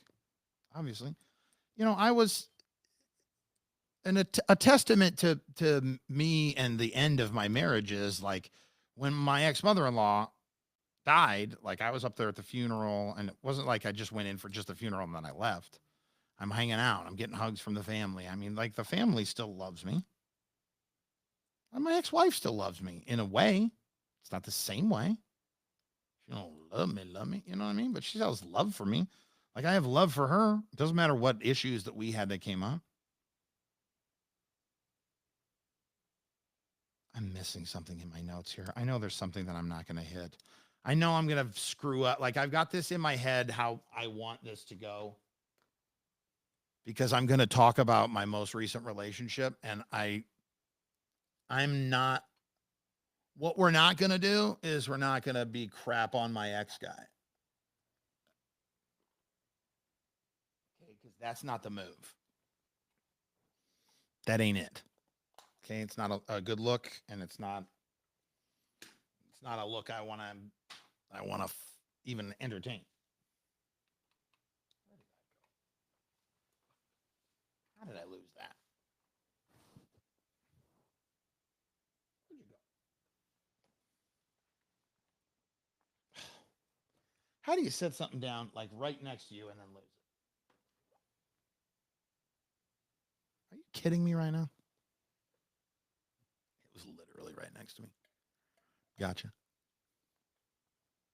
Sorry, everybody. I'm putting a little Zen in. Get my Zen in. I don't recommend it. Okay. Don't do nicotines, guys. But, you know, do as I say, not as I do. And that the way it always goes? Isn't that always the way it goes? Come on, where is the mouse at here? It's hard to see because I have a light blaring at me, and it's like right where I need to look at. Because it's a very small space. The old, That's Just Nelson Studios.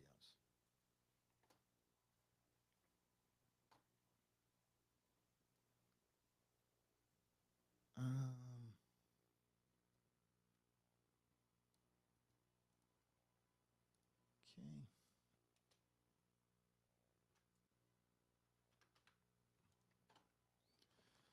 Got to get a couple more news stories here for Don't Bury the Lead. So I've been kind of excited about like some of the creativity that I've put into the show, and just like, you know, the time and effort I'm putting in is something that I haven't really probably devoted to myself or my craft in a long time. So it's exciting to see where this is going to go. I hope it goes somewhere. I have a feeling it will.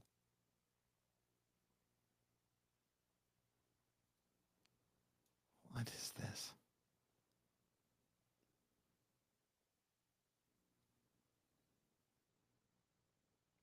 That's just a bunch of stuff chopped up next to itself. State recognizes iconic dish, creates original chopped salad day.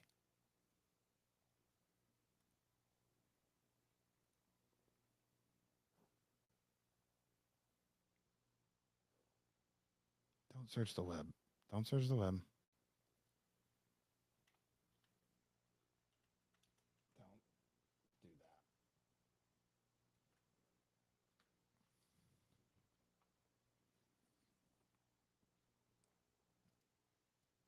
Kind of dropping off here. Losing steam at 90 minutes. Is that what's happening? Still have an episode we got to cut. No, don't do nicotine. I know. Don't go chasing waterfalls. See why all of a sudden the stream, it doesn't, like, sometimes the chat comes up and sometimes it doesn't on the old stupid Riverside.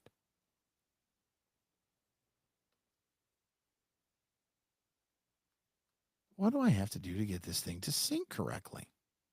Because I want to know what other chats I'm missing. Chat me up. Chat me down. Chat me all around.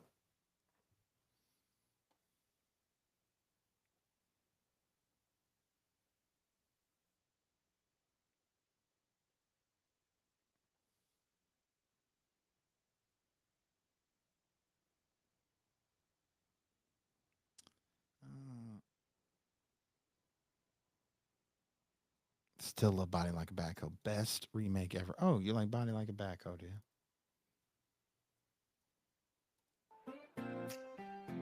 See if they kick me off. Don't kick me off the live. Don't demonetize about me. A mile wide, Got very little hair. Fistful of French fries. Sausage pieces everywhere. Rocks a patchy mustache. And a lizard full bee. Can't bend over too far, or he'll rip them jeans. Body like a backhoe, really hard to find close. He turns around, you'll probably see the crack of his BMI in the upper 30s. Nails are always dirty, only takes a shower every couple of days. He loves polishing his dead tooth. Right here. He calls it the Black Pearl. Ding. I do call it the Black Pearl When he still. walks fast, gonna need a puffer. Got High blood pressure, bottom number 105. Need to find his pills quick, or he just might die. Body like a backhoe, really hard to find clothes. He turns around, you'll probably see the crack of his BMI in the upper 30s. Nails are always dirty, only takes a shower every couple of days. He only takes a shower every couple of days. Oh, Jimmy, you didn't hear any of that. Jimmy, you heard none of that because you were talking about it on fucking TikTok. God damn it.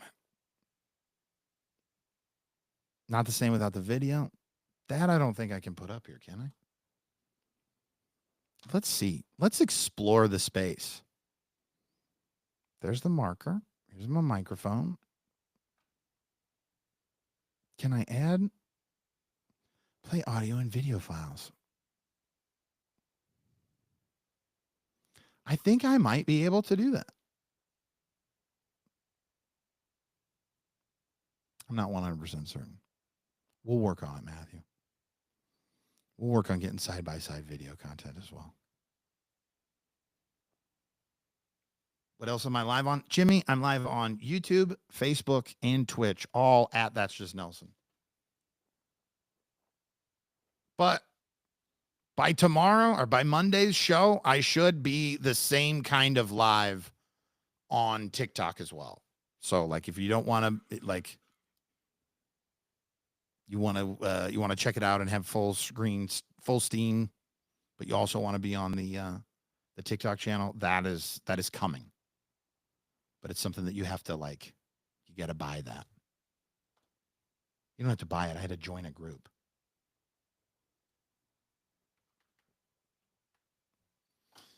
We need one more story for Don't Bury the Lead, and I think we can finally fire this show up. Man, last night when I was getting ready to do all this, I sat down and I got so nervous. So nervous. And I don't know why. Because this is what I do. This is my thing. I broadcast. And yeah, here I am embarking on a new venture. And, you know, I kind of started the very beginning of this live talking about the fact that, you know, in radio, you play in the same kind of sandbox as everybody else. So you got the same constraints. You got to play this many songs, or you got to play, whatever it is. You got to play commercials at the same time, because it's all a game against one of the other radio stations to try and get better numbers.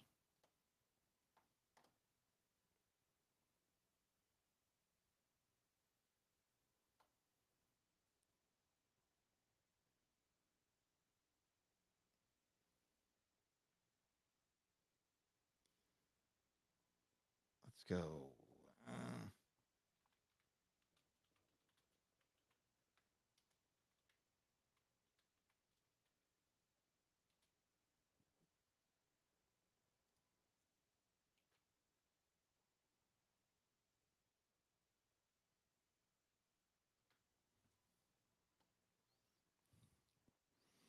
Found. There you go, James.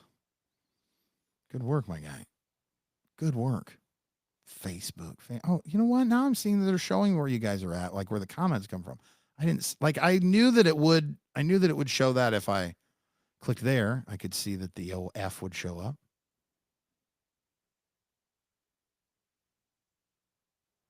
But I didn't know that in my little chat window I can still see where you guys all came from as well. Mm-hmm.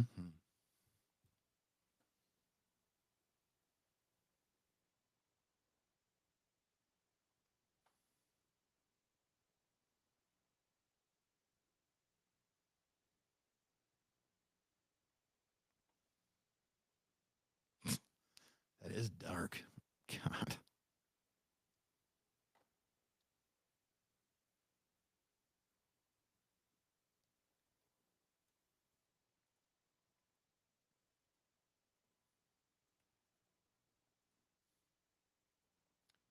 Paste.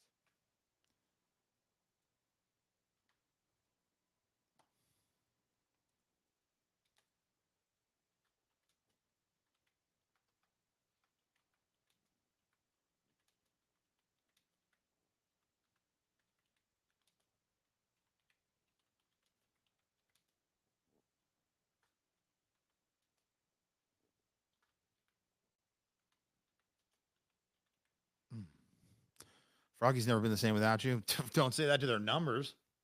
God almighty, they're the number one show with a bullet in Lincoln. Those guys couldn't take one day off. They couldn't take one what they call ratings period and then not be super awesome. No. I left and they stepped on the gas. I love those two. I love those two. Let me tell you. I do. That sounds like I'm not. It sounds very loaded. It's not. I love them. Johanna, hard to pin down. Gary in California, so.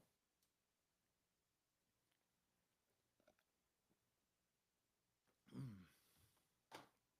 something else here.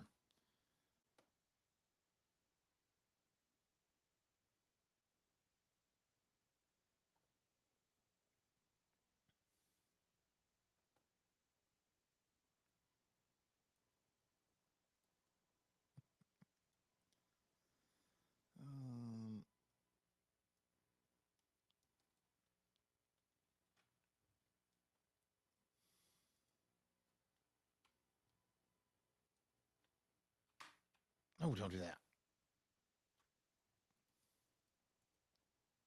Delete that. There you go. Delete that.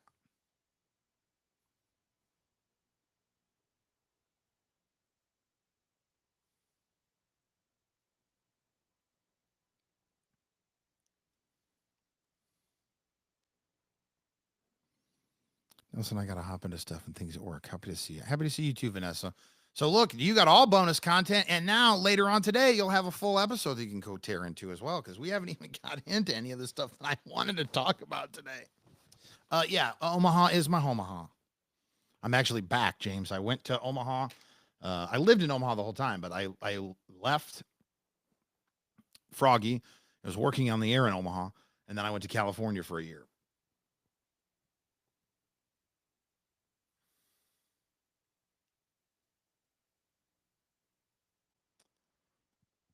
All right, we got.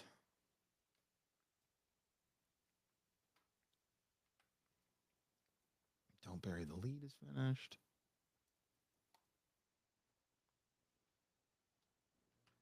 I need to get my. Ooh, get your freak on.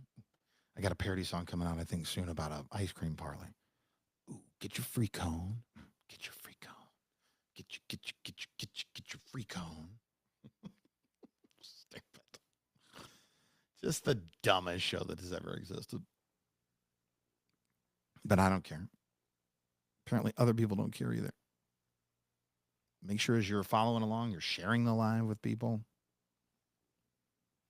Because eventually we'll get this thing up where we've got enough people going that there'll be full-on conversations. We'll have the two bars will unite. We will become a force to be reckoned with.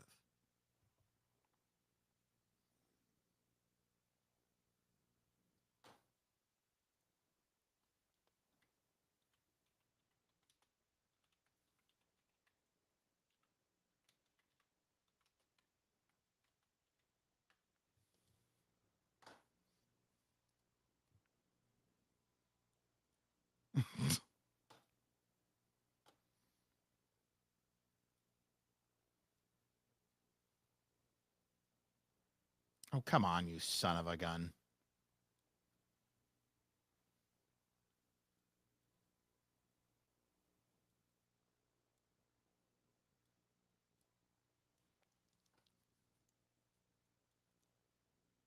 Oh, man, I don't think that copied. I don't believe that copied. Do you copy? I don't believe it copied. Where am I working at? You're looking at it. No, I just got fired a few weeks ago. That's why I'm starting the podcast in earnest. That's why I'm starting to just churn out things on the internet. Because there are plenty of people that are making money doing it. Why am I not making money doing it? Yeah, install. What do you mean? Why do I have to add this extension to Chrome to copy and paste? Jesus.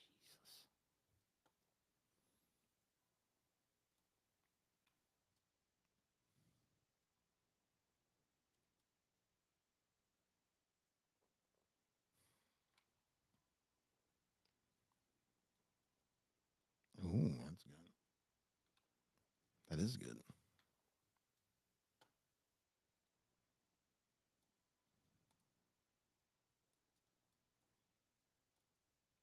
What are you doing for Mother's Day, you guys? You got anything big plans?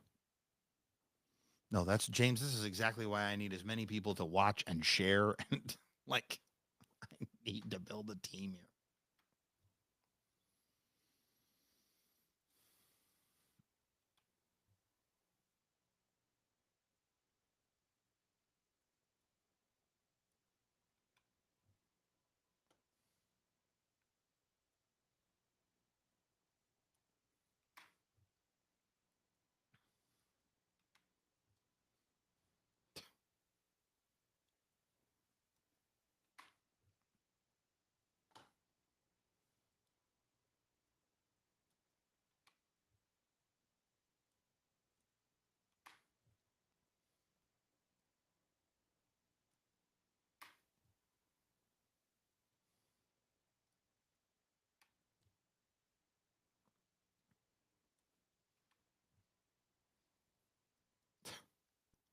Who's giving this as a gift?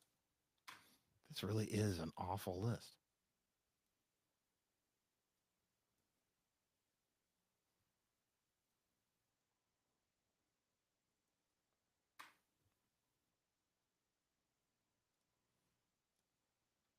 That's a weird take.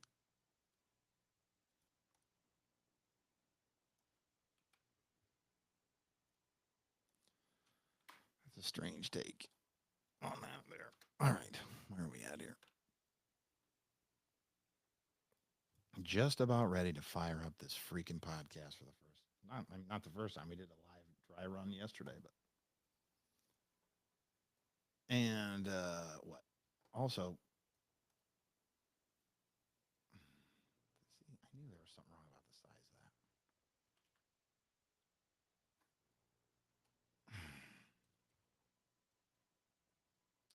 What did you do? Oh, you son of a gun.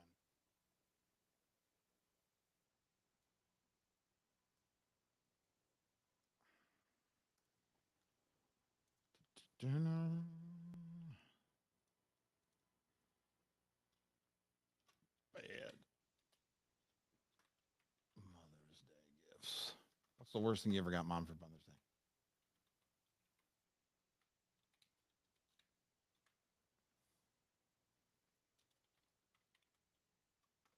That's not how you spell gifts. It's hard to do this with one hand. Maybe had I done all this work when I was supposed to, this wouldn't be a problem.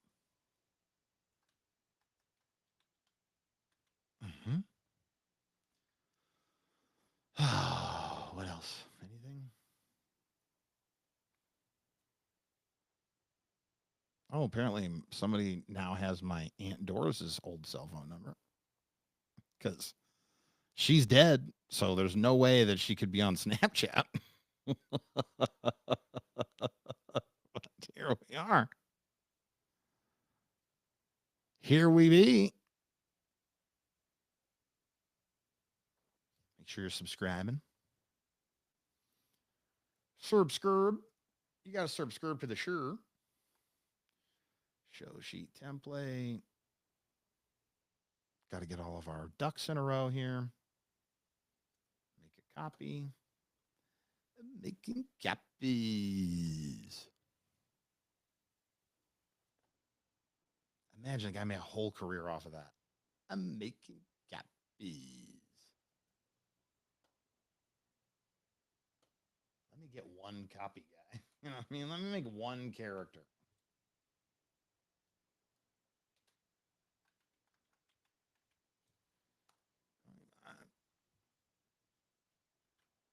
Rough. Go.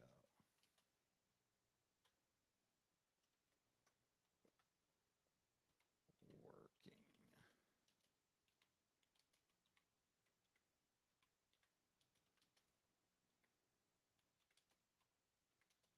Job. End of job. Sorry, I'm making my show notes here. Rough go. Working on myself. End of job.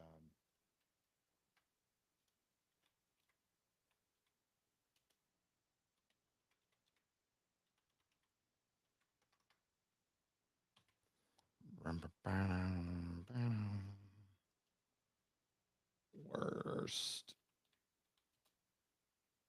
Motars Day.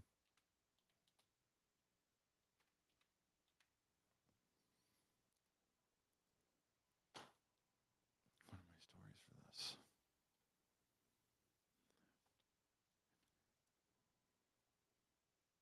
Oh, come on. Come on. Jesus. Control underline LYFT.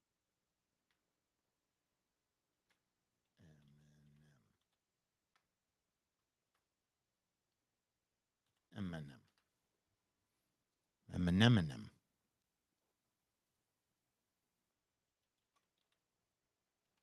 Salad.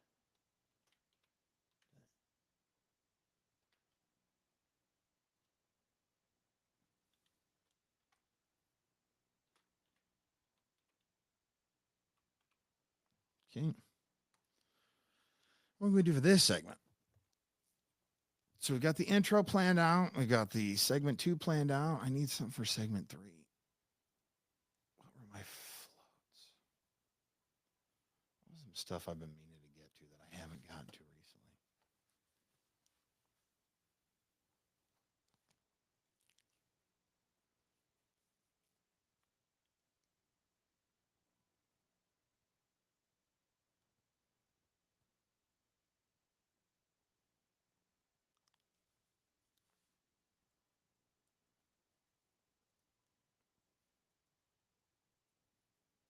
Let me see here. Paste.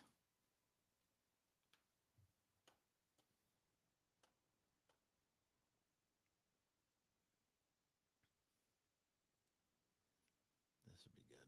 This will be good.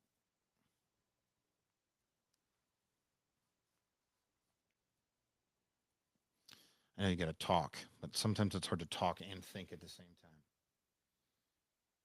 Oh, kind of hungry. That's all right. I just need to push through. Hey, Camp. Are you still there? Are you still here, Camp? It doesn't matter. I'll get up and get it myself.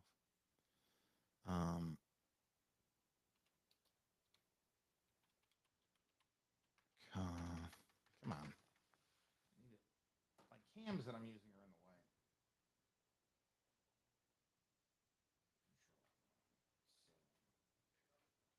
Will you get me a...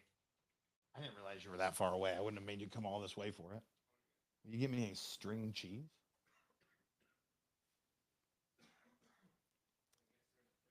They're in the fridge, in the drawer. Around here, you don't. All right, Cam, I actually have the show ready to do. Yeah, middle drawer. Sorry. I forget there's drawers.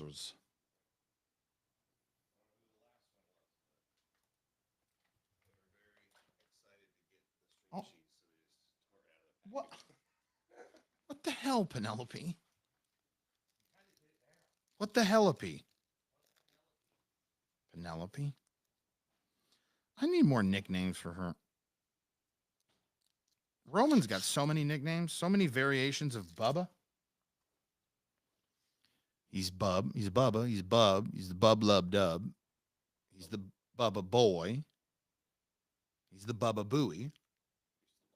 Yeah. Why? Is 2 hours too long? Well, some of the early people have dropped off because I did spend a lot of time just talking. And then there was a little bit of formatics that I needed to get ready for the show.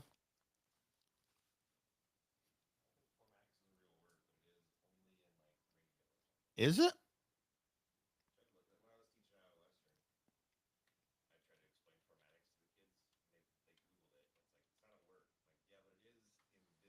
It's not? Formatics appears to be a multifaceted term used in different contexts. It can refer to a lead enhancement platform. That's not formatics.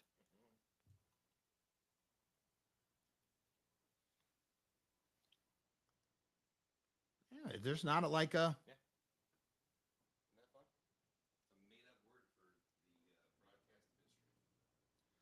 Formatic is a term used to describe structured or organized way of presenting information or data.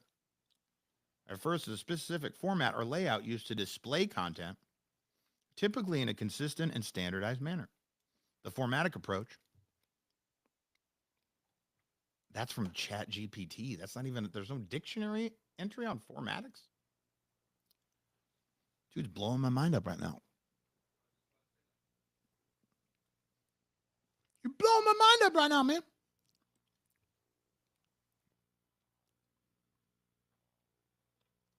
Oh, we lost our YouTuber. Our 2-bar on YouTube. Our YouTuber. Here's the problem. I took too big a bite of that cheese. I got to chew it down real quick. Are you like this? That I'm thinking about it too much now. For some reason, specifically mozzarella. Like if I get too big of a piece, it starts to taste too much like cheese. Yeah. I'm going to do both. So yes, I will be. We're going to fire up I'm not going to stop this live to go into the podcast. No, the podcast is just going to start. And then for people who are watching it on live, then you get, the added bonus of being able to call in live or text or be a commenter on the live feeds. But otherwise, you'll just be able to listen to it anytime you regularly listen to podcasts.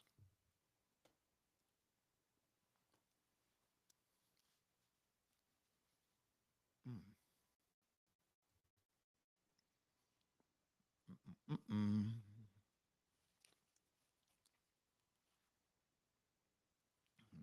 Mm-mm. But like with chicken or with cheese, if it starts to taste too much like, it just tastes too chickeny or it tastes too cheese, then you gotta mix it up. Someone's dad. I gotta reset some of the stuff I've got set up for these live channels.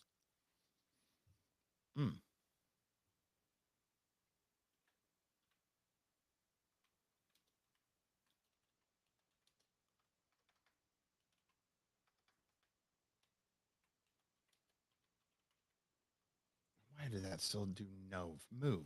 Who would ever say Nove?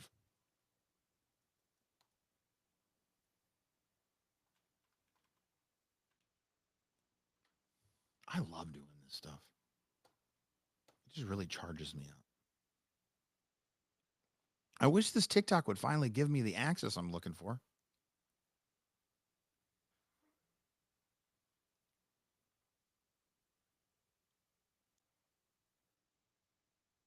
I got the about me. I got because if I could get the TikTok, if I got the TikTok to load into this program that I'm using for the rest of the live broadcasts, I would restart this live.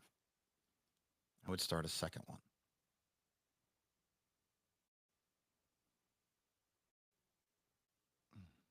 Stop picking at this thing in my beard. Control paste. What is that? Don't do that. I don't know what that was. It's like footage of me in the shower, I think.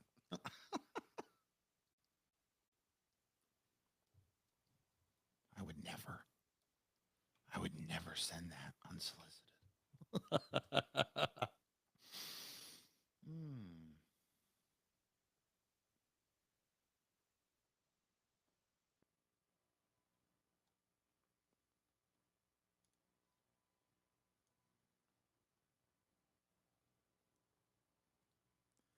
Ramona, how are you, Ramona? It's going well. So I've started a podcast. You can catch up on the episodes if you like, Spotify or what is it, Apple? You just search for That's Just Nelson. So easy. Also, I'm going to start recording it live over Facebook Live and TikTok Live and everywhere. So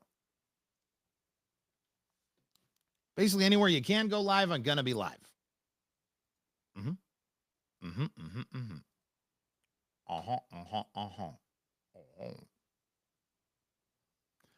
Da da da. Da da da. Right? Anybody? My podcast is just about my life and my observations, and it's just basically a radio show. This used to be a radio show, now it's a podcast. So there's some bits that I do, and I'll have friends of mine come on and join me, and we'll talk about stories of the day, and we'll talk about stuff that happened in my life. Why do I think that people care about stuff that happened in my life? I don't know, because it's an escape from your life. You know, let my trials and tribulations maybe make you feel better by comparison. Oh my God in heaven. Yes, always someone there for the tea. Oh yeah, Ramona, I got some tea coming up because I just got dumped.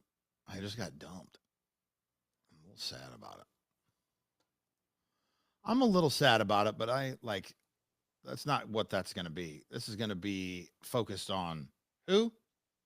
Old number one, me.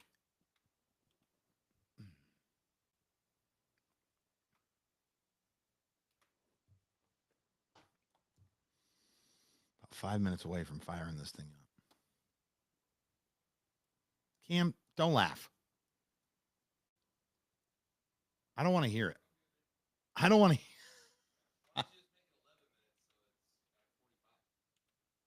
You think it's going to be 5 minutes? I know, but that's why I'm just like, it's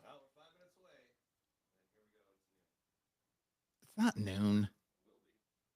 It will be when the show is over. It's a threat. What do you got to eat? I'm really hungry right now. That cheese did not do what I thought it was going to do for me. That'd be too many carbs. I gotta be on I'm starting again. Because what I'm not gonna do is I'm not gonna lie on this stupid what do you call it? 75-day hard? If you're hard for 75 days, please consult a doctor. Right. Yeah. So luckily you're restarting. My dad loved that joke, by the way. The 4 hours. yeah. If you got an erection for more than 4 hours, call more hookers. Jesus. Did you see what's his name off Froggy Gives Food Reviews on here? What's that? She my ex said there was. She goes, you could just jump in there.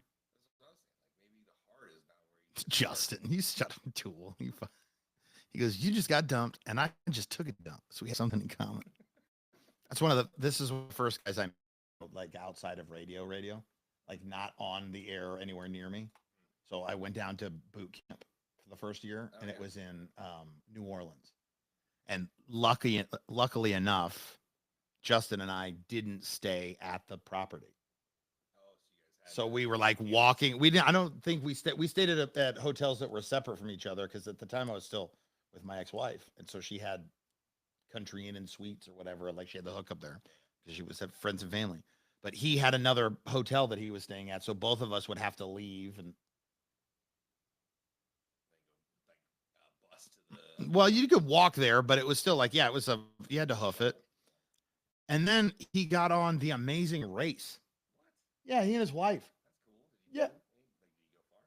I mean, he went on a race. Now he hosts a Racer Recap podcast. He did enough that people are watching him talk about when he was a racer. Is he on a network? I don't know. Are you on? What are you doing other than that podcast? DMs. Maybe you want to be on a network. Not that I have any power in that regard. Yeah, I was like, what the hell? Poaching. How about you poach me? I'm a man in need of network. I'm gonna do it all on my own. Yeah, I'm here, man. I'm gonna do it all on my own. It's me against the world. I'm an auxiliary of a network. Ramona, are you talking about that new afternoon guy? What's his name? Corey? I don't know him. I don't know Corey. I've never met him, but I know of him. I know about him. Yeah, he's on Froggy. So what do you think now that the numbers have kind of fallen off here a little bit?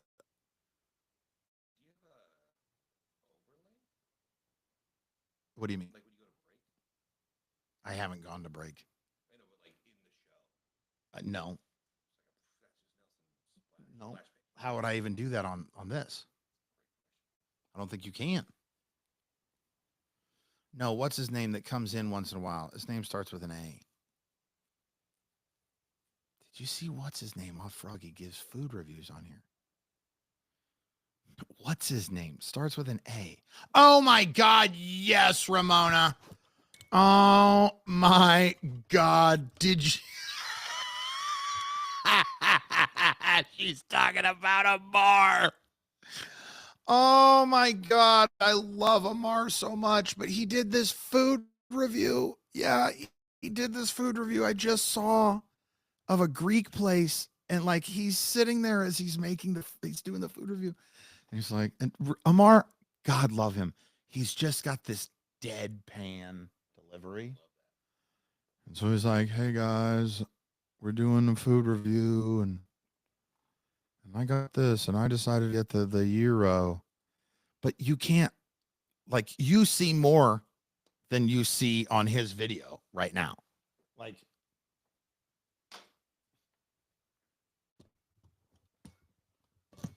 hey guys, I've got this beautiful food here in front of me. You cannot see the food at all. He's unboxing it and like he lifts up this this cup of sauce or whatever it is, and like he kind of rolls his eye at it. He's like, some garlic sauce.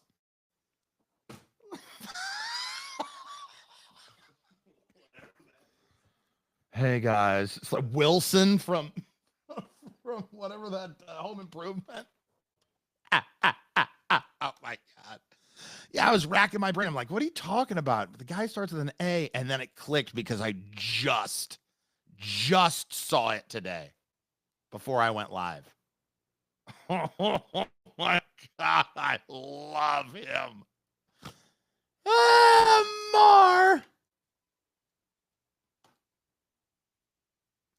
Amar is the best.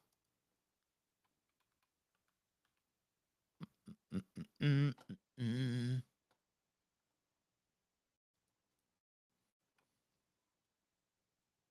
dum dum bum bum bum. The Huns. We should send him suggestions on where to go. Yeah, we should. I didn't even see Wood should. I saw we should. Oh my God, Fun Dip Fridays. I remember when he would do the word dip. He would be so sexy on the live cam. Oh my God, I love Amar. Amar is the best. He's the best around. Nothing's ever gonna keep him down. He's the best around. You guys really aren't gonna give me the dang thing that I need, are you? Fun Dip Fridays. God, I love that, man. The drive-through. Oh my God, yes. Where we made him say stuff at the Amar, you were so good. Oh my God. That's beautiful. I just love that. And then the emerald. The emerald. I think this is the last thing that I need.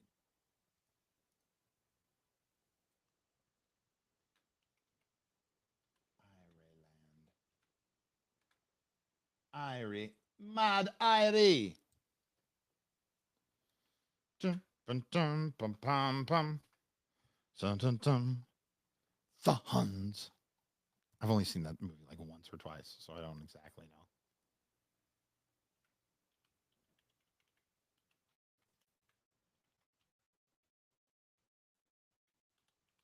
I'm still kind of nervous, even though we've been doing this live for a couple of hours now, about getting the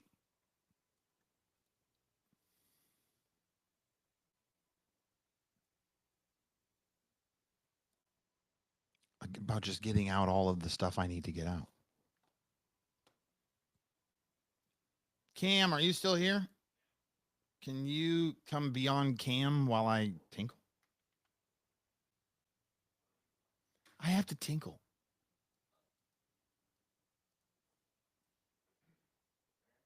And I just need, like, I don't have anything set up for tinkle time. I haven't had, I'm just going to piss right here on the live. I mean, give me 1 second. We don't have that kind of Zoom.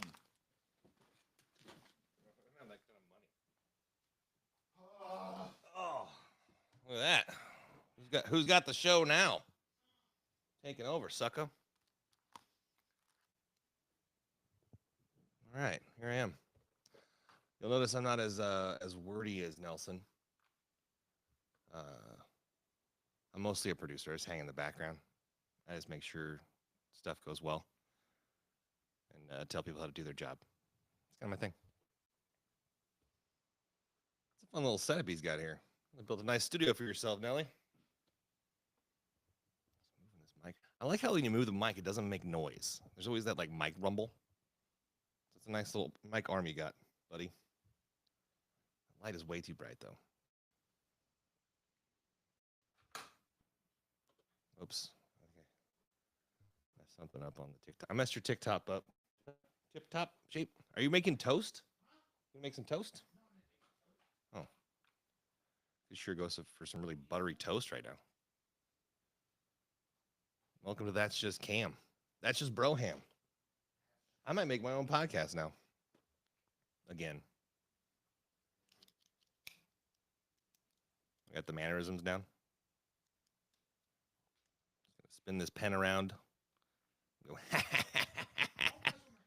nailing it, dude. I'm just crushing. I'm just filling in for you.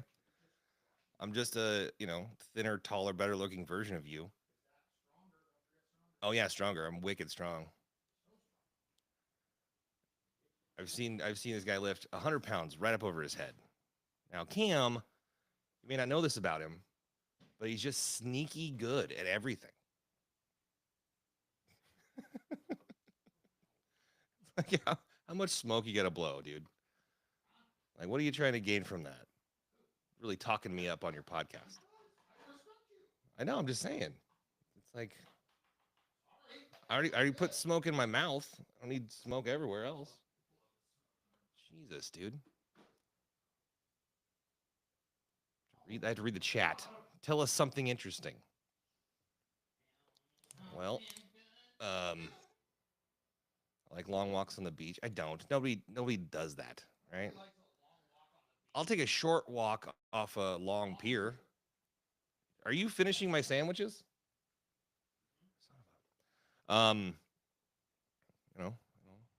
Yeah, like Nelson said, I'm from Iowa. Came out here, went to college.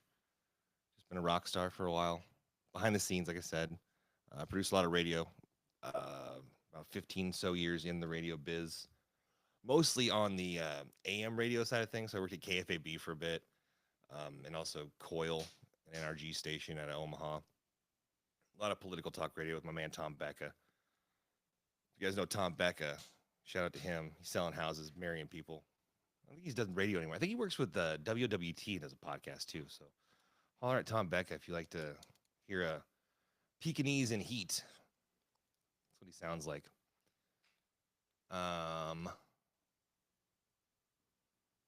So, yeah, no one's heard of me. That's for sure. No, I like to stay behind the scenes. It's kind of my MO. Except for right now, I'm just riding Nelson's coattails, which in college was I thought what I was going to do was like he was going to be the star and I was going to produce him and we were going to make all kinds of money. But then here we are in our little house together making podcasts. So, what you got there? Yogurt? Any fruit in there? Got fruit. Oh, I got fruit. Some oatmeal or whatever. Granola. I won't touch on that. I'm sure you'll get to the homemade granola later. I am having. I know. I helped you show prep. I didn't think about the granola though when I set the notes up, and now All right, see you guys. Yeah. Yeah. The granola makes me sad. You said homemade granola is so sad. Because I'm almost out. I'm almost out. She doesn't talk to me anymore. Which makes me so sad. But whatever, we're going to persevere.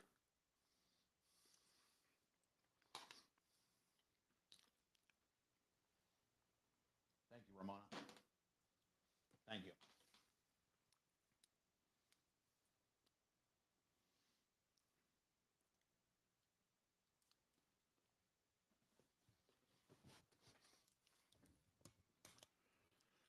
I had to make I just was hungry, okay? I was hungry. So I made myself a bowl of yogurt. You know, that, like all of this whole bowl, it's got a light drizzle of some raw honey. And it's got this little bit of granola and then the raspberries and the strawberries. And the whole thing only has like 15 carbs in it. So between 10 and 15, depending on how many strawberries I put in.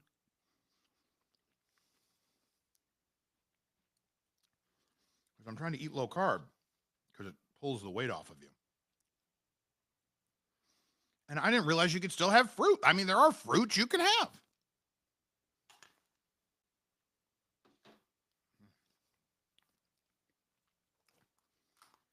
Anyway. Your head is gigantic. Like, people all the time talk about me having a wide head, but you have a tall head. Tall. Not wide.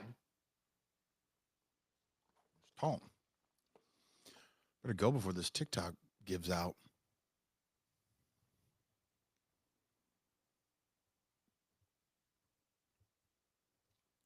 Okay. Why did that text me that somebody added me on Snapchat?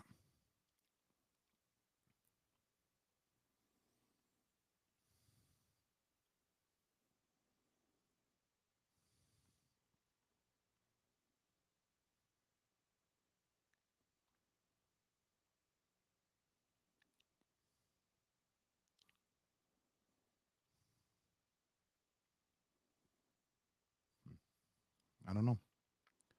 I no can know.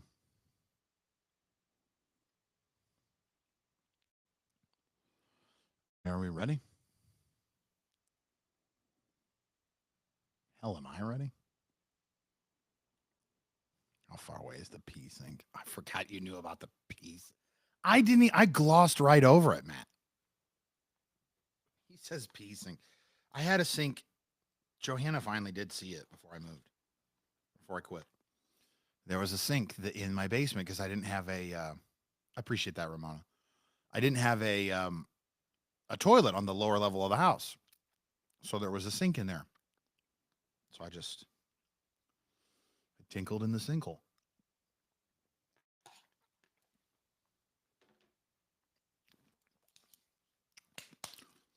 What can I say?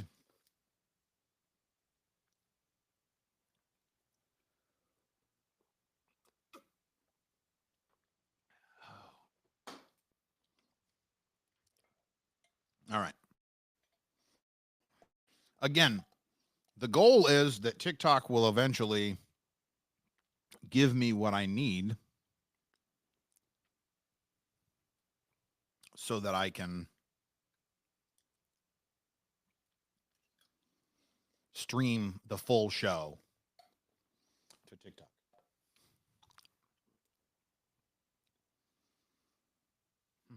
We'll see, though.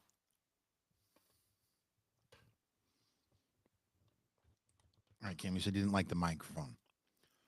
How's this for the microphone? Is that enough out of my face so you can see my mouth?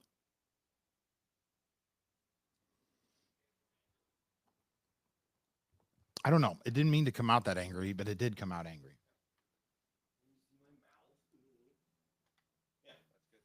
Okay. So many clip outs. Clip me out, dude. Clip out. Socials. There's an industry term. God, I hate that term. All right. clean up the last of my notes here. This is really what goes into a radio show. Like,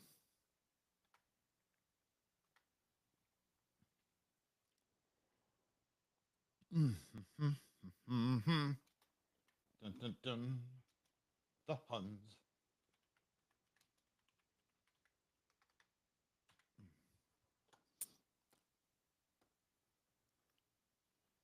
Move this over here so I can see that.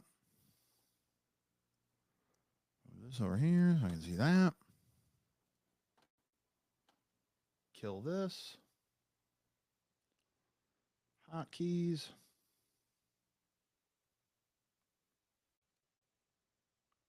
Hello? Give me a File Explorer. Oh, don't do this to me.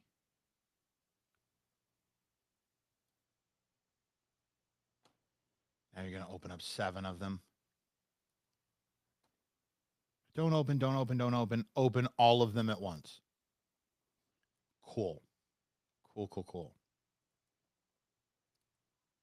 Just what I always wanted.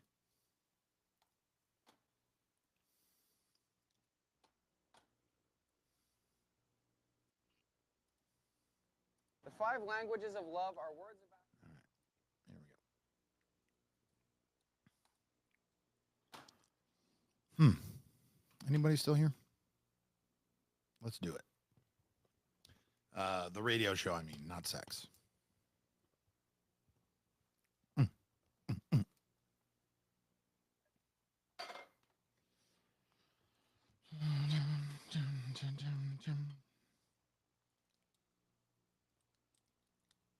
Mm-hmm. The Huns. All right.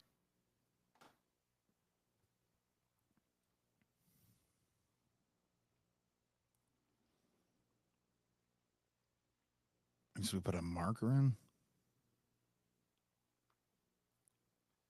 Should I? You think I should restart the live or no?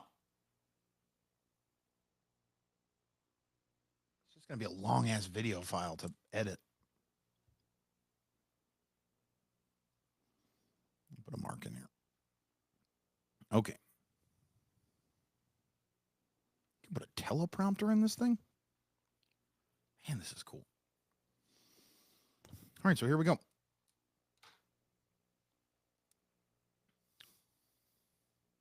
Kevin.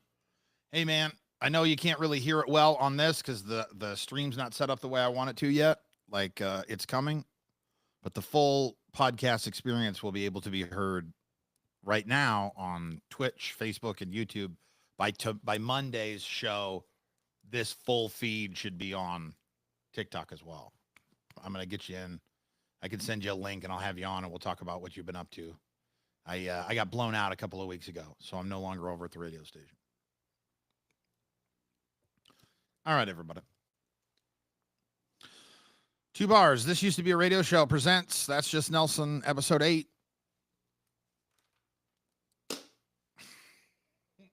I don't have a clacker. I don't have any meaty clackers. And away we go. Ladies and gentlemen, the show is about to start. And now,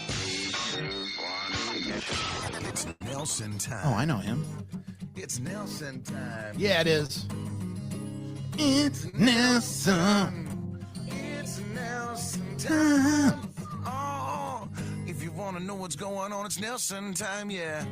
It's Nelson. It's Nelson time. Oh, yeah. That's just Nelson. It is, in fact, just Nelson. That's how you find me on all social media, at That's Just Nelson. You want to call into the show? Text the show even? Message data rates may apply. 402-302-1005. Make sure as you're tweeting out about the show, as you're talking about the show, you use the hashtag TU, the number 2 BARS, tubers. That's what we call the fans here of the show. As this used to be a radio show. In fact, it was a radio show until about 4 weeks ago. God, it's been that long. It has been.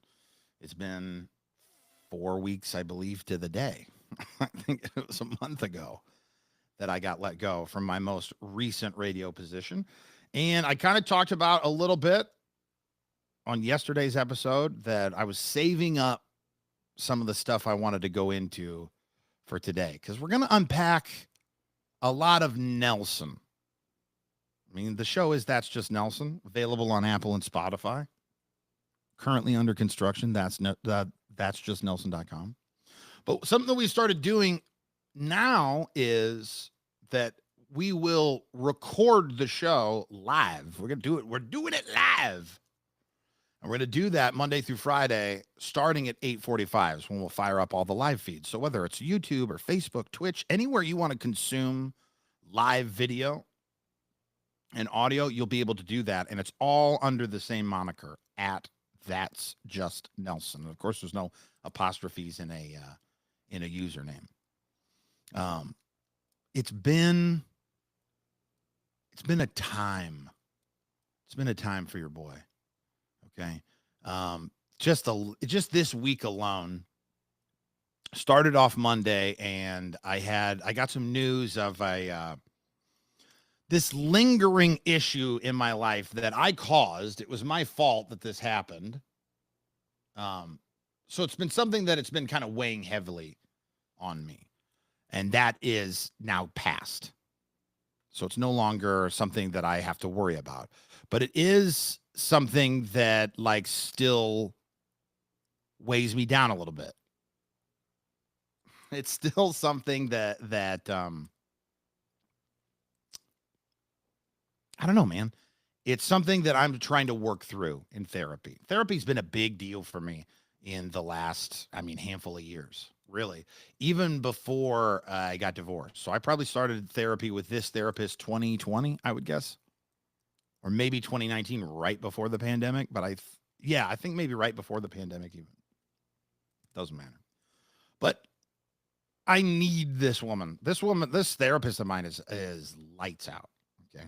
She just, at one point when I was living in California, she was going to get certified so that she could do telehealth in California if I was going to stay out there. Like, she was going to continue to be my therapist. So like for that alone, shout out Jay Tice, JEA, JTiceTherapy.com, JEATHEIS.com. She didn't pay for that.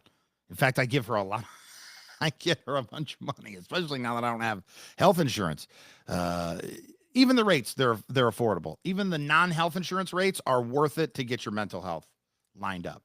And that has been something that's been a priority for me, specifically in the last 5 years, because I was just an angry man. So angry. And for what? What are you angry about? Let's get to the bottom of that, dude. Let's unpack a little bit of this agita, this rage that you've got inside you, because a big piece of that led to the end of my marriage.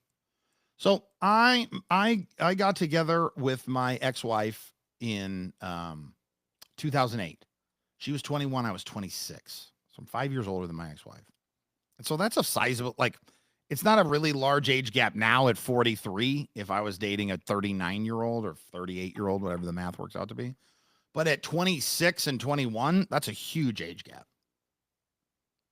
That's why I don't understand guys in their 70s who are dating women in their 20s. And that's not, I get why guys would do it. But also, there's just nothing attractive about that to me. In what way would I connect with you outside of that way? You're 22. What could you possibly? So whatever. We were together for a long time. Okay. And we were unhappy for quite a while. longer than I even had realized, right? Eventually we grew apart. There was one thing that came to be for my ex-wife that she was just like, it wasn't like an infidelity. It wasn't anything like that. It was just, hey, I don't want to do this anymore. Okay, can we do it though still? And no, whatever you call it. No counseling, no what. It doesn't matter. It was already way too late at that point. Now for me, up to this point, I have been a selfish man-child. Okay. I'm 38, I guess, at this point, I think is when she moved out, end of 2020. So I'm about to turn 39. And now I've got a couple of kids. I ended up getting full custody. I asked for it. We're not going to get into all that. It's nothing about my ex-wife. I'm going to talk about my relationship with my ex-wife during, post, and even now. I'm going to talk about a couple of the people that I have dated since, and I want to talk about my most recent relationship. But what we're not going to be doing is crapping on my exes. So if that's the kind of tea you're looking for, this ain't the show for you. And if you're a guy and you're listening to this show, then hopefully you'll hear some of it and it's either going to resonate and you're going to go, oh yeah, I totally get that. Or you're going to have your eyes opened up because it's time for us to start being a little bit different. Okay. Trying to maintain this growth mindset that I have going into 2025 and beyond. Okay. It's not just 2025. You can do more than one thing at once, but specifically, I'm focusing on growth because the last couple of years have been real solid lessons in humility. Very humbling, the last handful of years. When I say that I've been taught a lot of life lessons by the world in the last couple of years, then you can take that one all the way to the bank.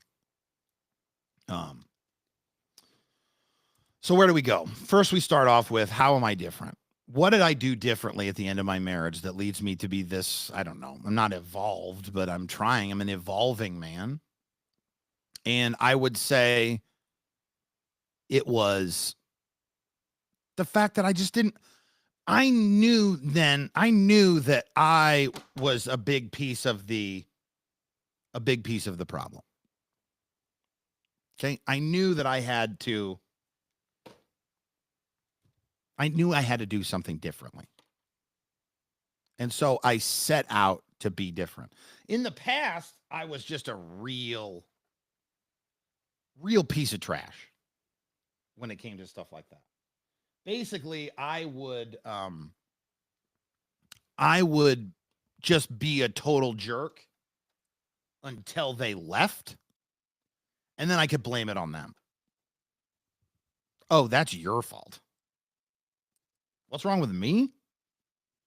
Nothing. I didn't want that to end. You wanted that to end. And really, it was just being paralyzed by indecision and being a small-minded child of a man. I mean, that's what it really boils down to at the end of the day. And so I decided I'm going to do something differently. And therein lies the beginning of my journey. I said, I'm going to learn and take ownership of my part in this. I'm going to figure out what I caused or didn't cause to go right or wrong. And then we're going to get to the bottom of it. And so I started doing that. And one of the things that I discovered very quickly was that I was selfish. So selfish, so self-absorbed, so just not a good partner. I mean, nobody wants a partner that's only really caring about themselves, right? It's supposed to be a team effort. And I wasn't pulling my weight in that regard. So when it came down to the thing that was like, that's enough, I've had enough. It wasn't like my ex-wife could take one hand and go, well, I want to live this kind of life now. I want to do this with my life, or I want to see these kind of things happen for me. But I can't. I can't throw away this like really great thing that I've got over here because it was not a really great thing. It was, miserable. So you don't want to live like that. Especially lucky for her, she figured it out in her mid-30s. So you got some years that you can kind of pick everything back up. The 40s are supposed to be kind of screaming along. You're supposed to be settling into what you're doing as a career and all that. Like frequently I talk to a lot of people and they say to me that, oh yeah, my 30s, that was the time, man. That was when we were really humming. Or my 40s, that's the decade that I want to be in. And so thus begins a lifetime worth of lessons in just a couple of years. Some of those lessons including humility. Some of those lessons including, hey, pull your head out of your butt. Some of those lessons involving drug abuse, unfortunately. I started down that path even before like I had gotten divorced. So, I was putting myself through a ringer. And it was ugly for a while. And since then, I'm more than 2 years clean now. And I'm proud of that. I'm happy to say, oh yes, thank you. I'm happy to say that I've come out to the other side of that. I'm sad to tell you that I put $30,000 up my nose. I hate that. But I'm also not going to be ashamed of it because that's like the big part of what keeps addicts in the dark is shame. It's lonely.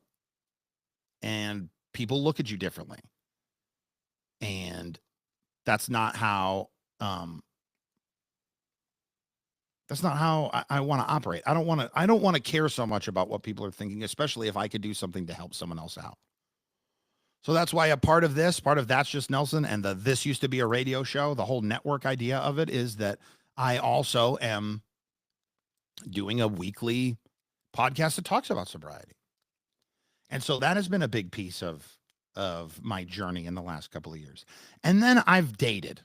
Okay, I've dated post-divorce. I've had 3, I would call serious relationships that I thought could have legs, did have legs in their own right in a lot of ways.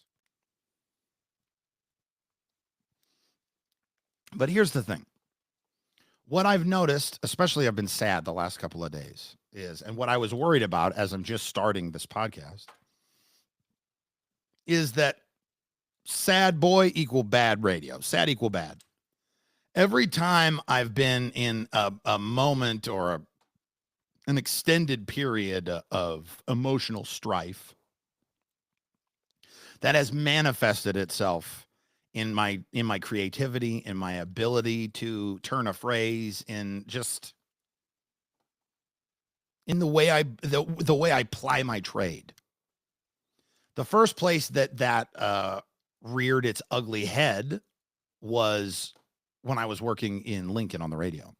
So I was working for a place called Froggy 98, and I had been on the air for 8-9 years at that point. And it was 2020. It's actually 2021 at this point. So summer of 2021, I had 6 months left on my contract, and there was a new boss that we had hired. And he came in and he took me out to coffee one day, and he basically said, if you weren't under contract, you wouldn't be here anymore. Whoa. Okay. All right. We're just going to come out with it. That's cool. Yeah. Okay. Right. So that was a kick in the teeth, man. And I pulled my head out of my ass. I said, I gotta fix this. I didn't realize how sad and lackluster I was being. Then I go off and I end up leaving Froggy, and I go for a year. I'm working in Omaha on a radio station, the radio station that I actually learned to do radio at. It's a full radio station, 100,000 watt signal. It doesn't mean anything to you. The most strongest signal an FM radio station can have is 100,000 watts legally, right? So it's the biggest you can be in New York. It's the biggest you can be in San Antonio, and anywhere you can have a radio station. The most amount of power you can have is 100,000 watts. Most college radio stations do not have that size of a signal. This college radio station did, so it was very attractive to me to come out there. Couple that with the fact now that I'm making bad decisions because I am really, really starting to run downhill with my drug problem. At one point, almost losing the gig as soon as I got it. No, Matthew on the live stream at facebook.com/That's Just Nelson, we called our old boss earrings. He's a 50-year-old guy that had like dangling earrings. Like he had gauges and then like the horseshoe bar that goes through it. So he was fun about it. He would be cool about it on the air. So, you know, you got to have like a bad guy, right? So he gladly played that role, the heel, if you're a wrestling fan. And yeah, he goes, you're not going to be here anymore, man. You're bumming everybody out. That makes sense. Yeah. And we're in an entertainment industry, so that's not going to be so good. Well, then I go to California and I really light my life on fire for about 2-3 months. And then I get clean, hard clean. Clean. I mean, nothing. I'm not drinking. I'm not smoking. I'm smoking cigarettes. But I'm not smoking any pot. I'm not, certainly not doing cocaine or ecstasy, which were the two things that I really had an issue with. And I'm off of all of it for almost a year. I had a couple of gummies over Christmas. Okay. So it was the April that I got clean. I had some gummies over Christmas. All right.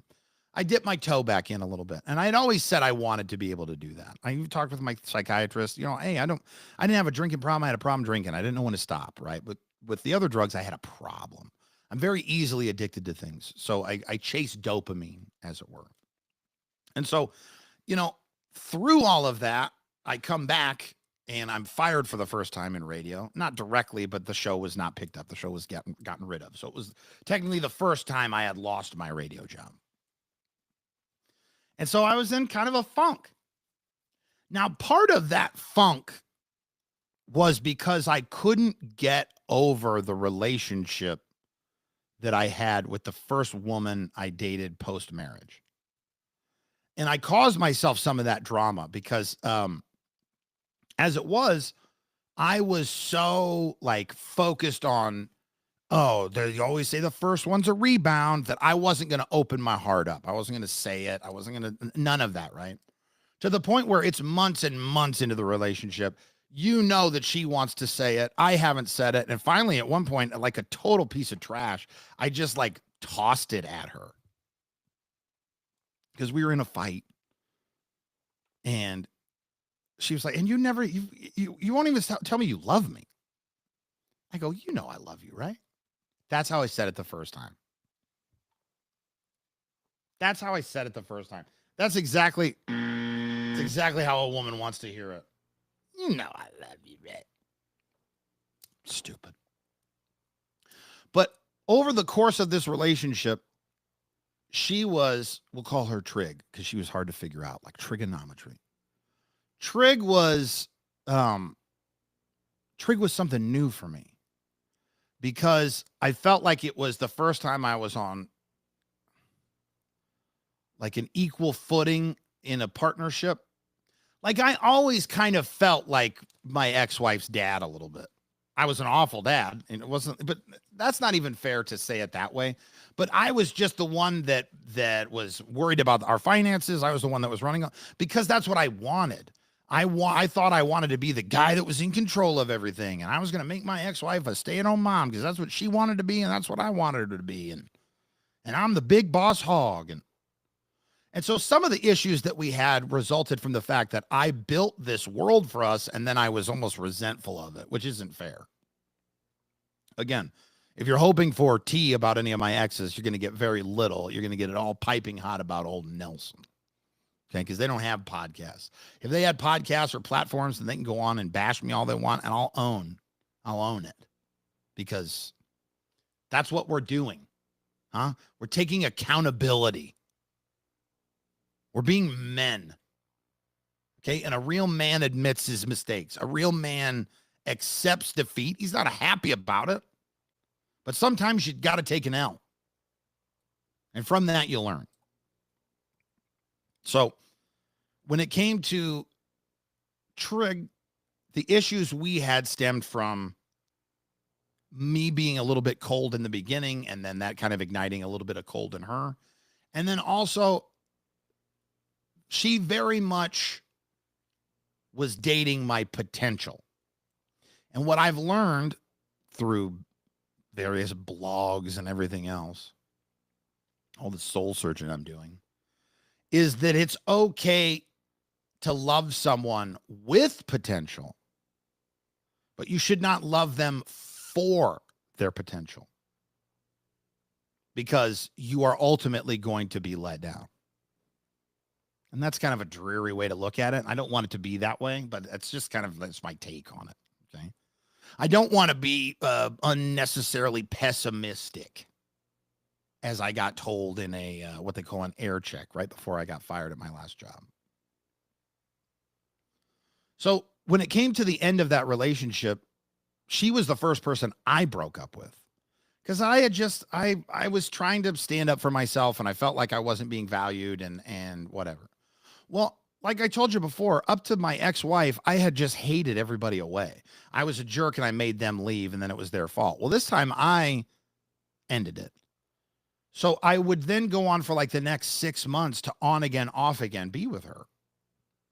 Because when you're a total piece of trash to women, they're not coming back with a "are you up" text at 2 a.m., okay? There's not going to be any BCs happening, right? Nobody wants to know what you've been doing, okay?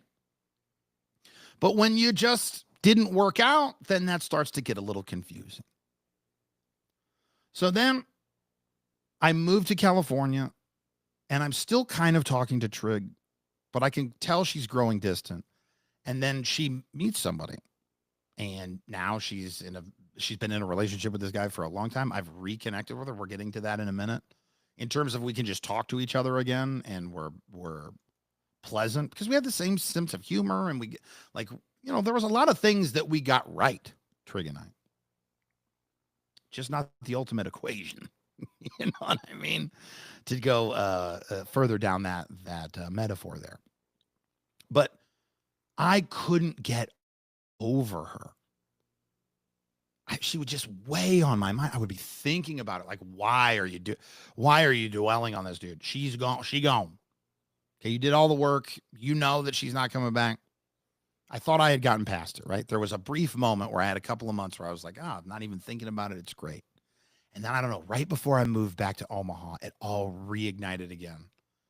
One of us was talking to the other one, or one of us commented on the other one's thing on social media, and then it was just like, I don't know. I couldn't get her out of my mind. Now, she's completely moved on, which is fine.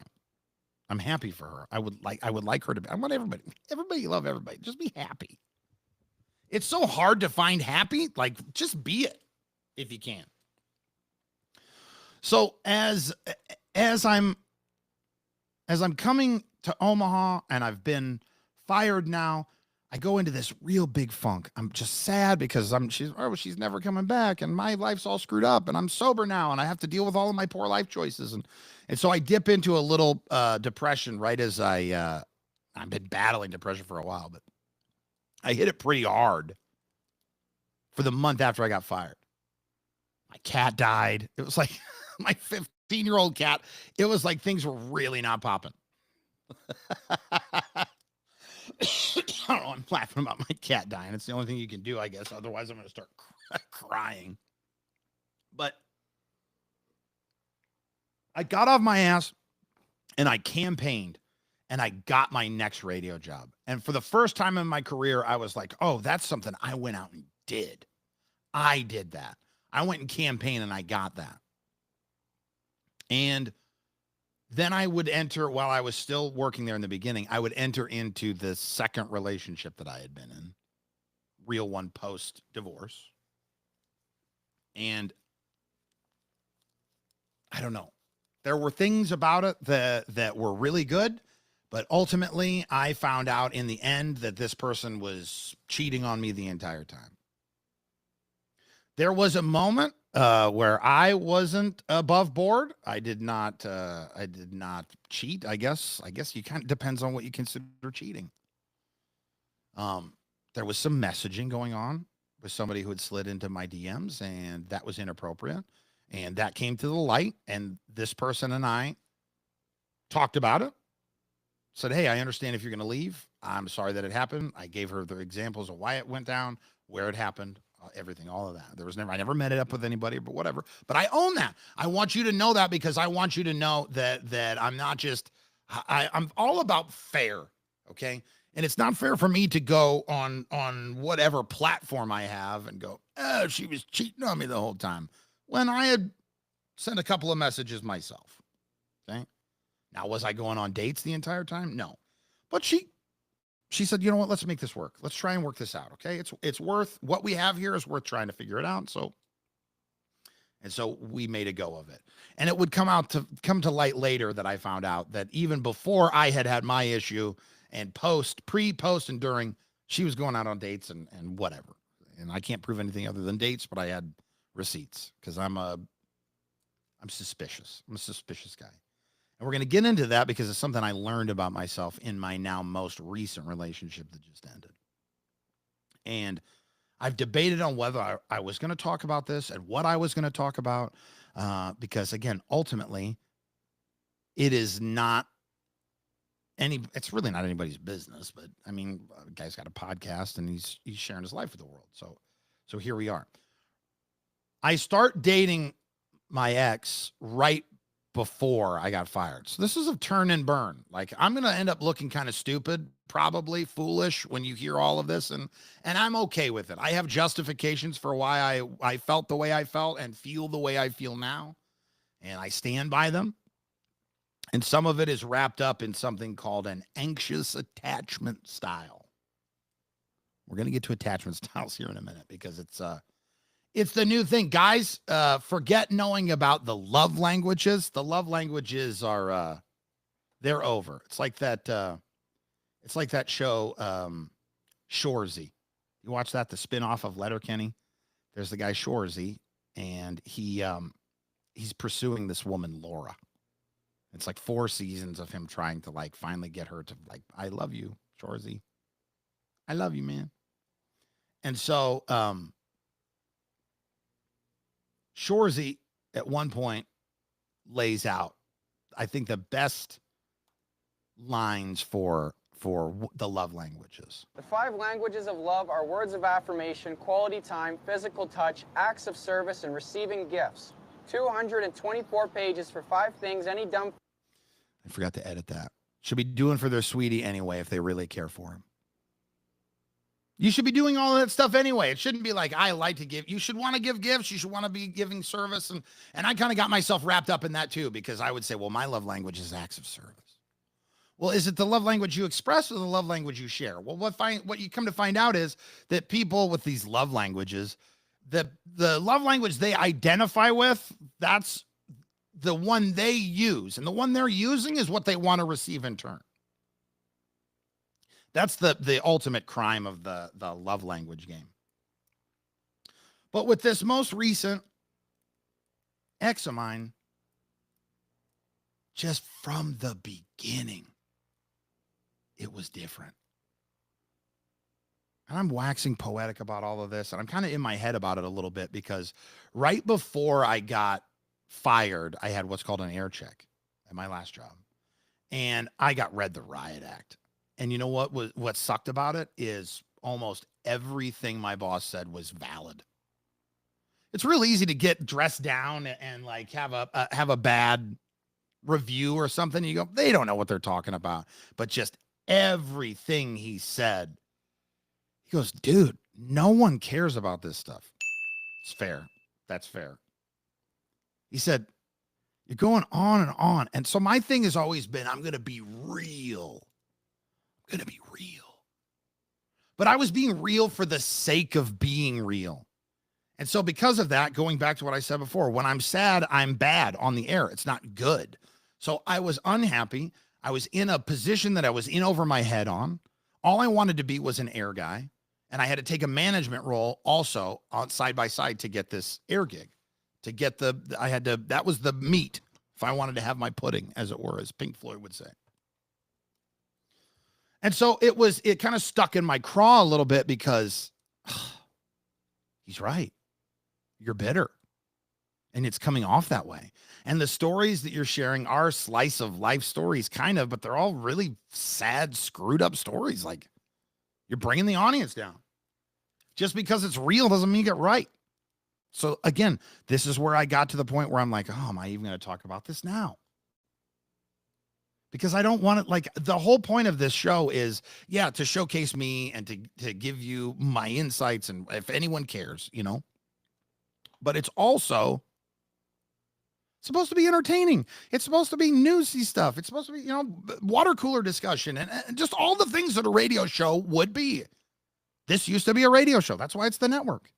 That's just Nelson. That's me. But I'm dating this woman. I get this message. It's early on in the relationship. And I sat down and I talked with her, and she, you know, she made me see a brighter side to things. When I say that this woman was she's still around. She just doesn't talk to me. The smartest woman. Certainly the smartest woman I ever dated. But just to sit and talk with her, you just knew she spoke with intention. She was a high up at a company that she worked at. She'd worked hard to get there. She was dedicated. She's a great mother. Oh my God. I talk about the mom that's really involved with her kids. The one that's doing crafty stuff. You know, she's divorced. She's got a couple of kids, you know, so they're sharing time. And on her days, it's like, what are we going to do for crafts? Building apartments for the dolls that they have and stuff out of cardboard, and using the hot glue gun, and goes on and on and on. And so funny. So just effortlessly funny. And I've up to this point, I've been kind of a small man. Okay, I'm a large dude, but I was small man mentality. The last couple of years, I've kind of rid myself of some of that with the humility and just kind of like accepting the lumps that life is going to give me. But like, I would be intimidated by someone who was funnier than me. Didn't have a problem with that. She's funnier than me, easily funnier than me. And so I started falling fast, too fast. And I'm a lot. Okay. I'm a lot. Too much, probably. But then you go, well, you can't be too much for the right person. Man, I think maybe you can. I think even for the right person, you could be too much. So again, what we're doing in 2025 is taking accountability. We're owning our bull. Because ultimately, it's going to make us better men, women, fathers, mothers. It's just going to make us better humans. Most of this is for men. Most of the things this stuff I'm spouting from this pulpit, I don't apply to women. Why? Is that misandrist? Misogynist? I don't know what it's be misandrist, right? Because that's the anti-man misogyny. But call me I don't care. Call me a simp, a beta. I don't care. I don't care. If stuff broke out, I'm going to make sure that you're protected. But at the same time, yeah, you know what? Maybe this world needs a little more simping. Maybe we'll need a little more B-type personalities, and a little less Andrew Tates.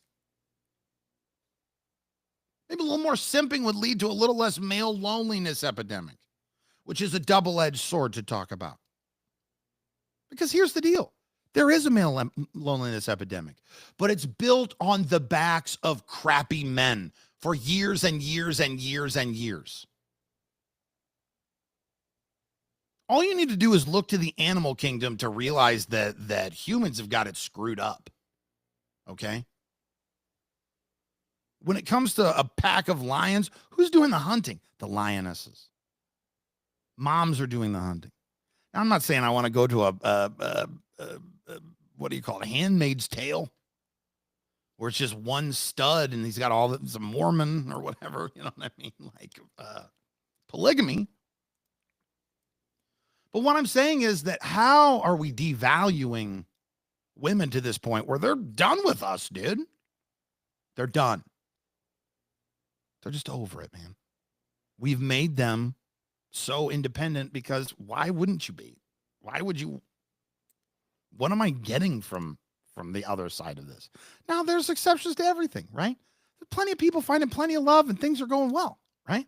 But there's a big boatload of dudes out here that are not unpacking their bowl. Big, like, collection of men that are just not popping, dude. You're not popping. Okay. So, like, let's figure this thing out. So, as I enter into this relationship, I'm finding out very quickly that I'm the witchy one. Okay. Relationship. I always thought it was Trig because Trig, I got a broom guy in Salem now. If you need to get a good broom, it's actually a broom girl. I know a shop in Salem you can buy brooms from. Crystals. I learned all about the crystals I'm supposed to have. I bought crystals. But I'm the witchy woo-woo type. And I think that I've been casting curses on myself. Saying things like, oh, you're just a miserable F. Or, oh, you're never gonna succeed at that. You're not. Positive self-talk has escaped me. And so I started trying to do that. Even before I got talked to, I thought I was changing my ways on the air. And then I made a hard shift. But bringing up this universe stuff, when I started getting the feelings I started having for my ex, it was born out of me seeing all of these signs. So I was on all of the dating apps. Well, I call them the big three. I don't know what everyone else considers, but I call the big three Tinder, Bumble, and Hinge. Okay. And now I've gotten all of my relationships.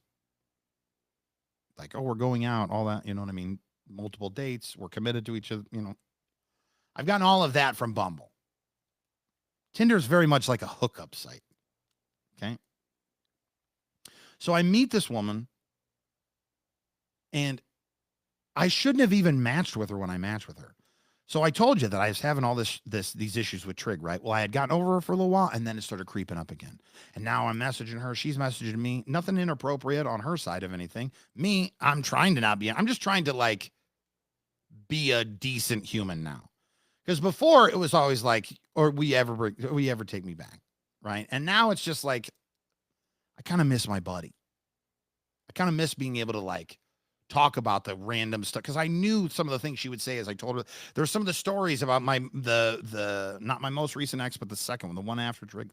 There were stories that had gone down with her that I knew she would eat up. And so we went for coffee. I don't know, a while ago, a couple months now. We went for coffee. Hadn't seen her in years. Sat down, and then I just vomited the last 2 years of my life on her. And then we went our separate ways, and then we happened to have a random other opportunity for coffee, right? And as I'm sitting there for hours talking to her and sitting in the sun baking, I'm going, why are you here? I know why I'm here, but what are you here for?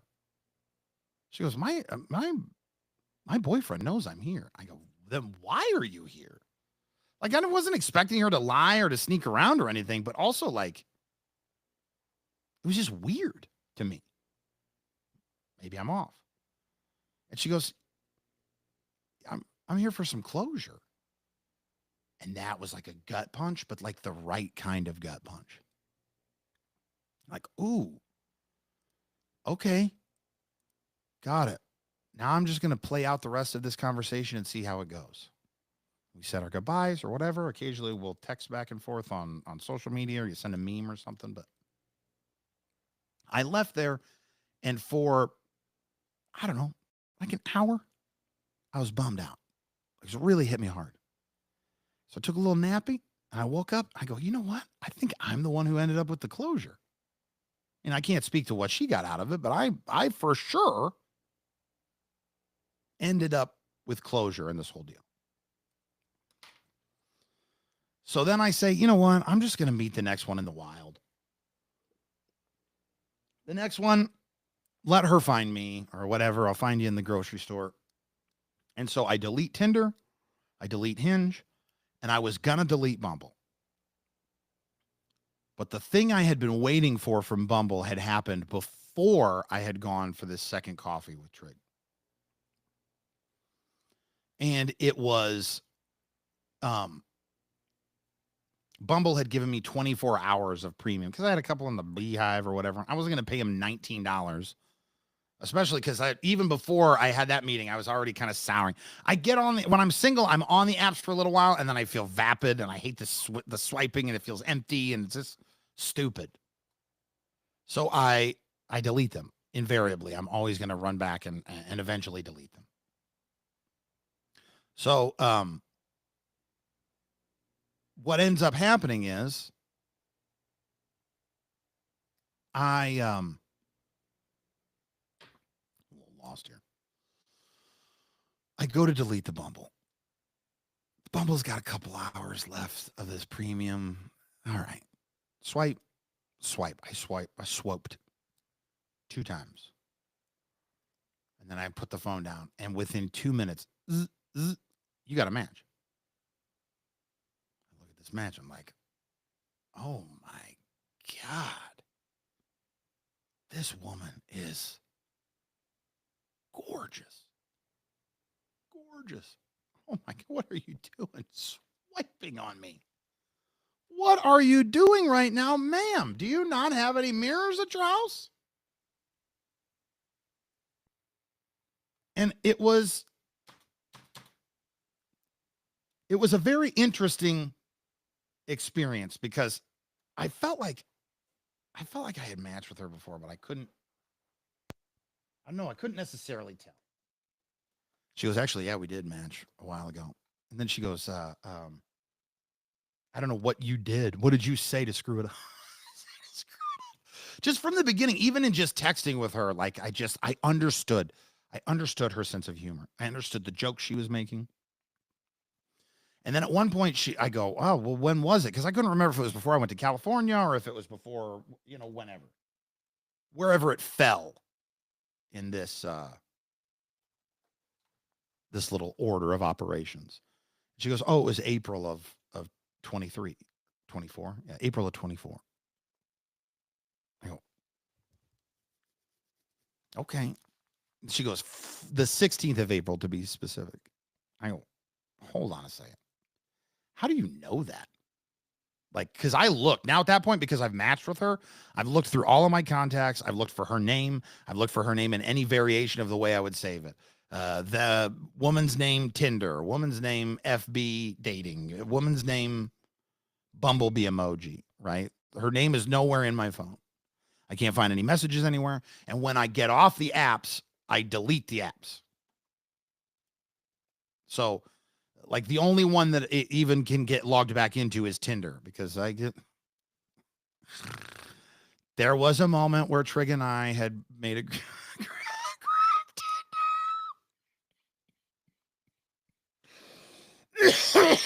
look, things weren't going well. Okay. So we were going to spice things up.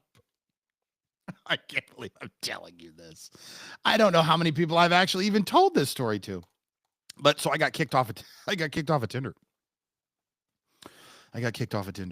And so once you get banned, you can't get that account back. So I had to go and get a burner phone, because you got to have a phone number. So I had to buy a burner phone so that I could then log in with a different email.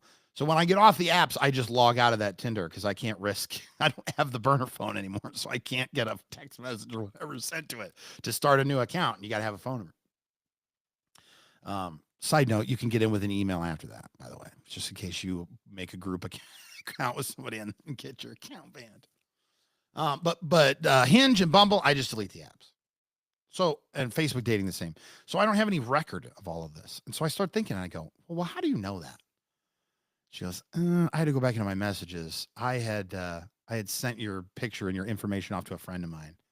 And so immediately I go, I guess I must not have passed the vetting I said, because there's not a chance that I would have ghosted you. So you had to have been the one that didn't want me. She goes, yeah, sorry. I was told I could do better. LOL. Which to me, I don't know why. It was so funny. It was so very perfectly me. It was just very fitting for my life. But also, she's still talking to me. You still rematched. I go, please tell me that you didn't rematch with me just so that you could chew me out again. It's like, no, you're interesting. She likes interesting men. And so I'm not wasting any time. I'm like, we got to get on this date. We need to go on a date. Something quick, because I need to see if this chick is going to be, into me. And so this is when all of these universe signs start, right? First off, I feel like I get the closure from Trig. Then I'm going to delete the Bumble, and I go, I'm not going to delete it. I swipe twice, boom, she's there within 2 minutes, 2 and 2. We decide to go out on a date. Okay. And we're doing Chinese food near her house. You know, it's just a local spot that I grew up going to as a kid, because it was right outside of my high school. And so she's living in that city that I went to high school in. And so we go there, and I just can't shut up. Oh my God. It's like I'm watching it. I'm going, Nelson, shut up. Shut your mouth, man. Just zip it. Shut the dang mouth. But he just keeps talking. At one point before I went out on the date, because my whole thing is like, I don't want to waste anybody's time. And I have this, like, the self-esteem issue. So like, I've worked out on therapy. I'm almost daring people to not stay. Like, you should go, right? I'm going to give you all of the worst qualities of me, so that way you can make an informed decision before you get in too deep. She sat through it. To her credit, God almighty, she sat through it.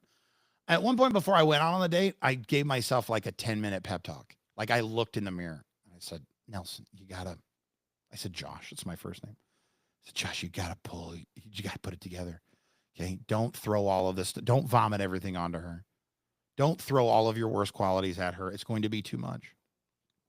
And then on the date, I told her about the conversation in the mirror. I told her about the conversation. She goes, she's not doing a real great job of it. But I tell you what, that damn date lasted 14 hours. I tell you that dang date was 4 dates in one. Because now I'm like, I don't want any meaningless nonsense. You know what I mean? I don't want any meaningless mommy daddy time. Okay. I've had enough. This sounds stupid and braggadocious, but like, I've had enough meaningless at this point. I'm not looking for a one-night stand. I'm not looking for a situationship. I did what everybody else did. I had my phase post-divorce. Okay.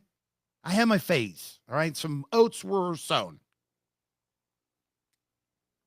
So I made it very clear, even from this first moment here. I said, look, I really like you already. You're very easy to talk to. We had smooched a couple of times, right? Which is great. This I will brag about.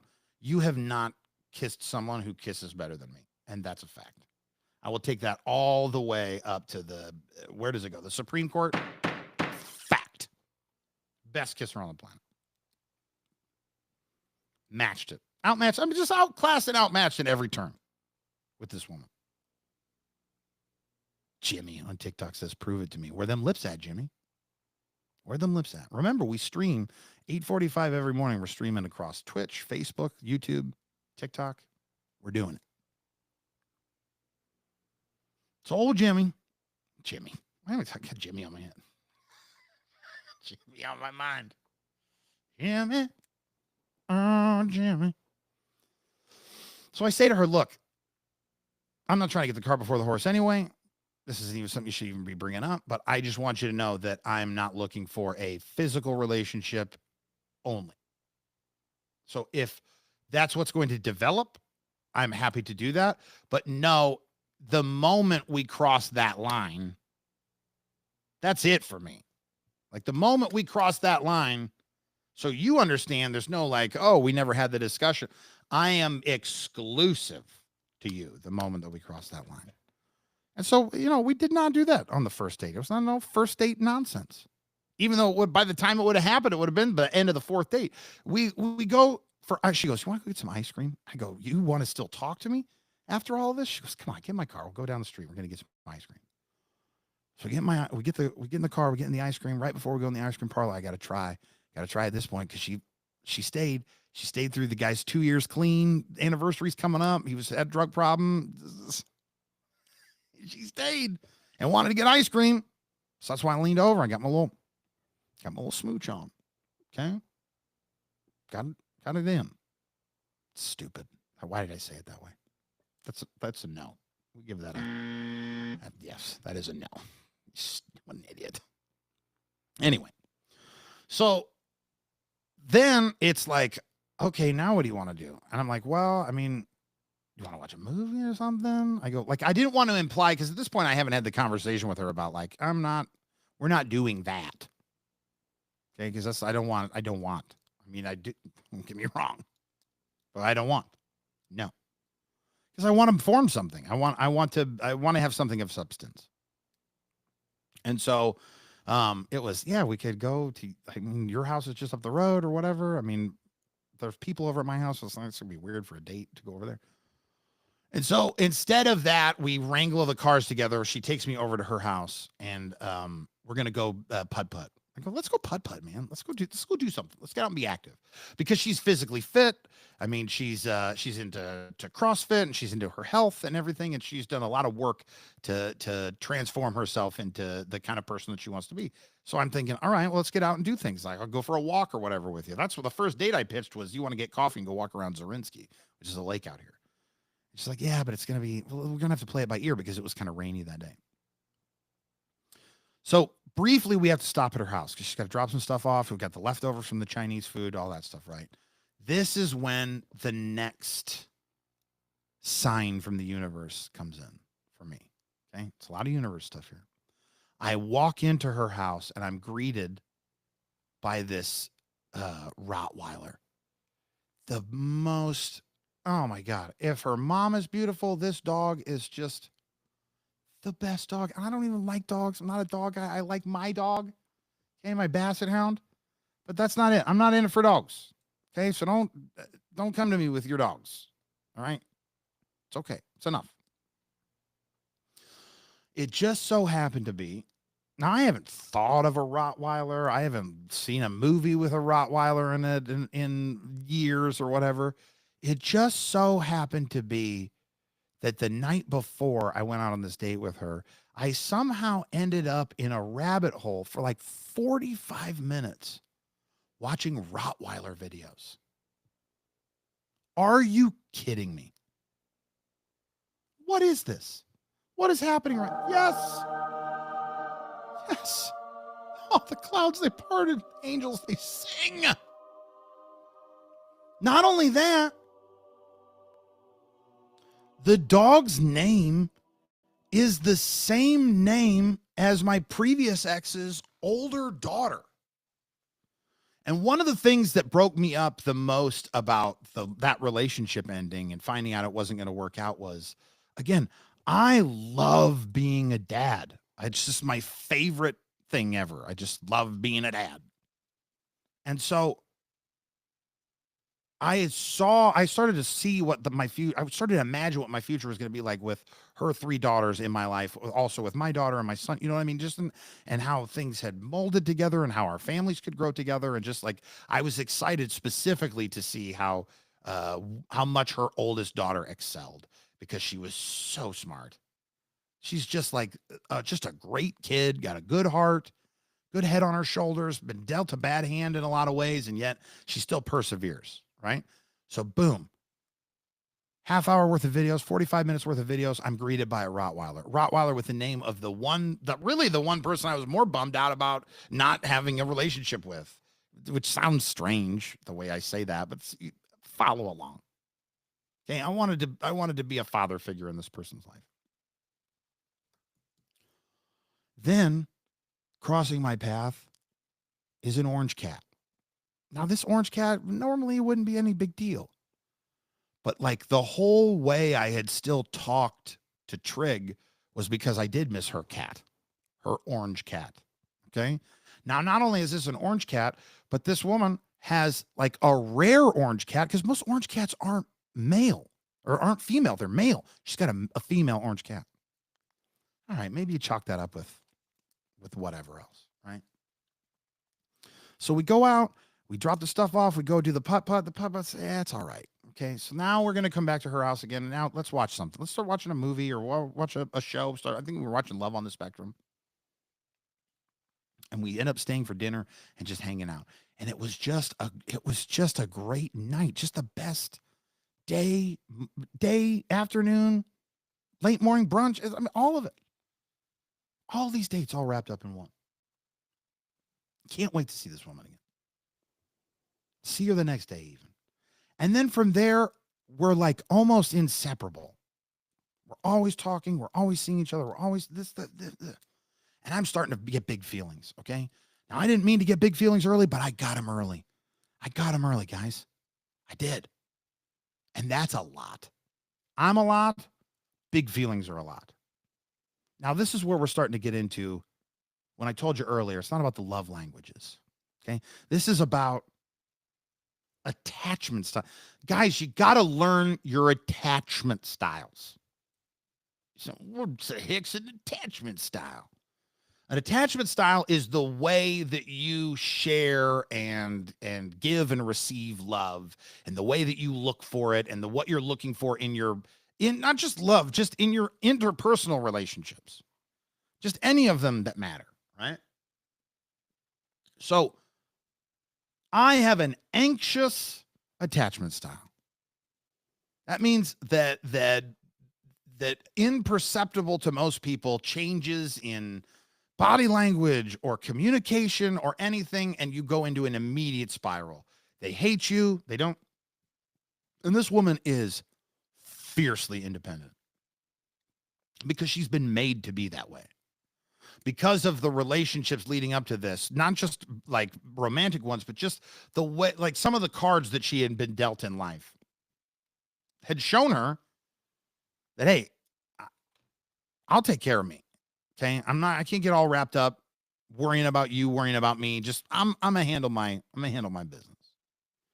Okay. And at no point am I intimidated by the power or the smart or just all of that. None of that bothered me. Right. The place that we had an issue with was, and now I don't know this for certain, but I've talked about it with my therapist. I've given all the details, and what I've landed on is I believe that my most recent ex, her attachment style is an avoidant attachment style. So now in an anxious attachment style, children with anxious attachment experience inconsistent or unpredictable caregiving, leading to a fear of abandonment and a need for constant reassurance. I have such a hole in me that I need reassurance all the time.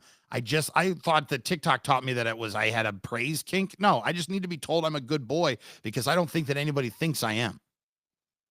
We become clingy and worry about your love and commitment. In adulthood, we may struggle with intimacy, have low self-esteem, and need constant validation. Oh my God. Where the hell has this been?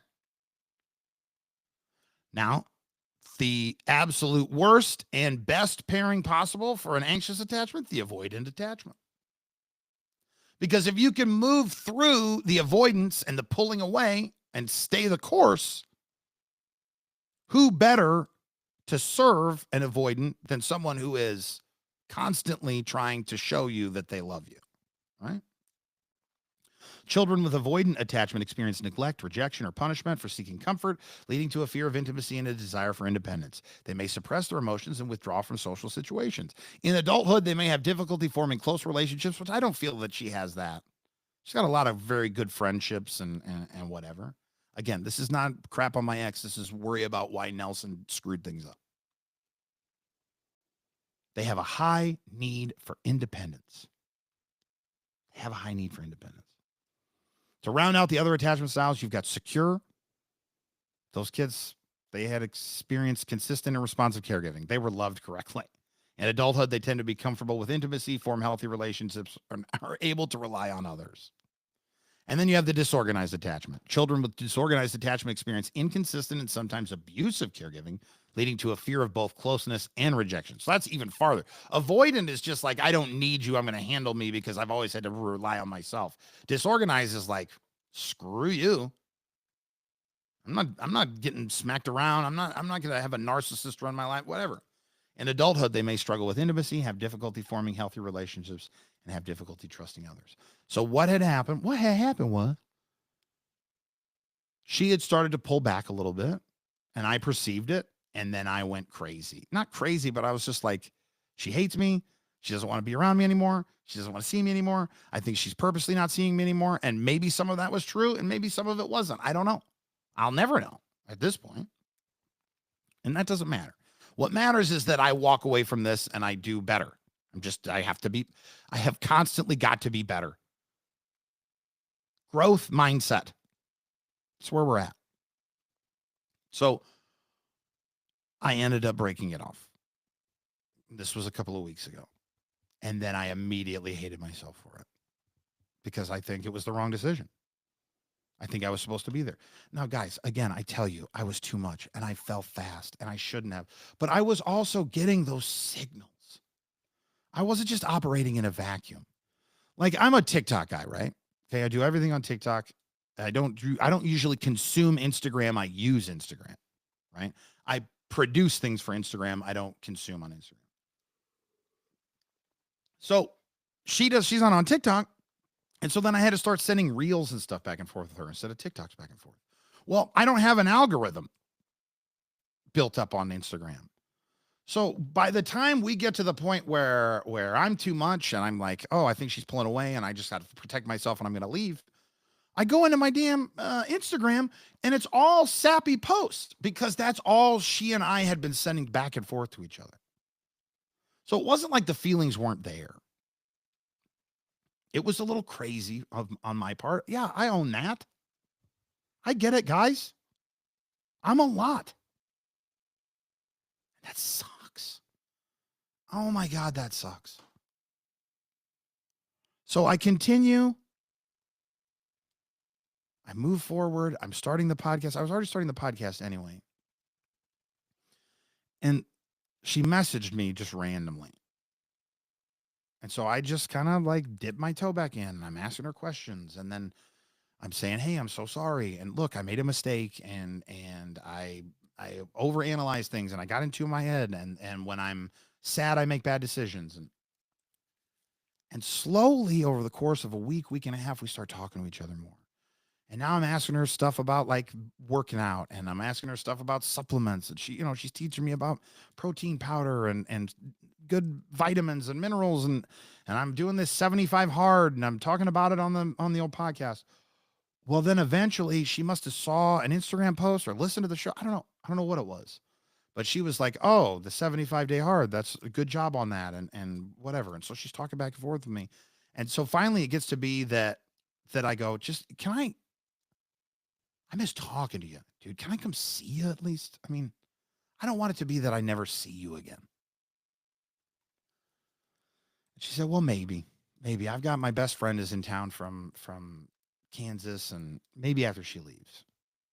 And so I kind of like limp wristed kind of went in and said, oh, I was bummed about that because I did want, this was honest. I did want to meet her friend from Kansas, but I didn't know they were coming up.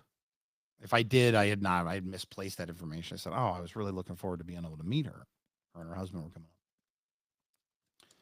And then randomly she goes, well, I kind of talked with him about that. Would you like to come to dinner?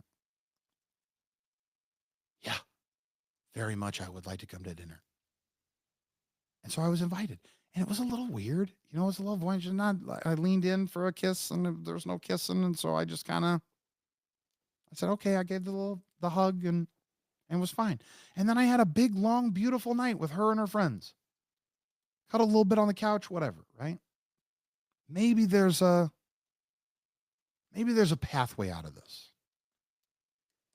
And over the next couple of days, we're hanging out a little bit. And then now it's like she's flirting and it's like, oh, you're making it real hard for me to hate you. And I'm like, thank God. And then, I don't know, she was doing some work out in her yard. I'm like, hey, she needed a chainsaw. So I'm like, hey, can I bring you a chainsaw? I got a chainsaw. But I didn't want to assume anything. I go, do you just want to borrow this chainsaw? Because I can bring the chainsaw and drop it off and leave because I don't want to be too much. Or I could come here and I could do the chainsaw.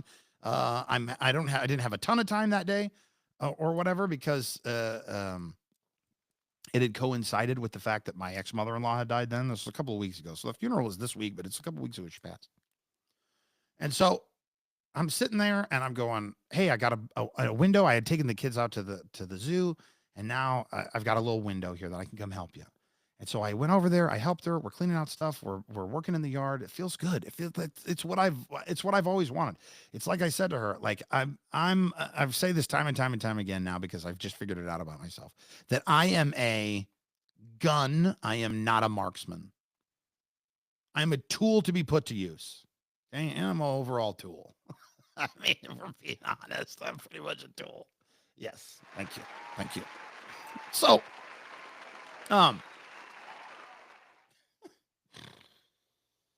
so Daddy made a move. Okay. Daddy's going in for a kiss, man. I gotta get my smooches back, man. This is my girl. I gotta get my smooches back. And I got some smooches. All right. It's not about this. I don't want to be too crass. She's never gonna hear this, but someone she knows might. And it doesn't need to get back to her. And just if you know who my ex was, just leave her alone. I'm gonna leave her alone. You leave her alone. We'll all leave her alone.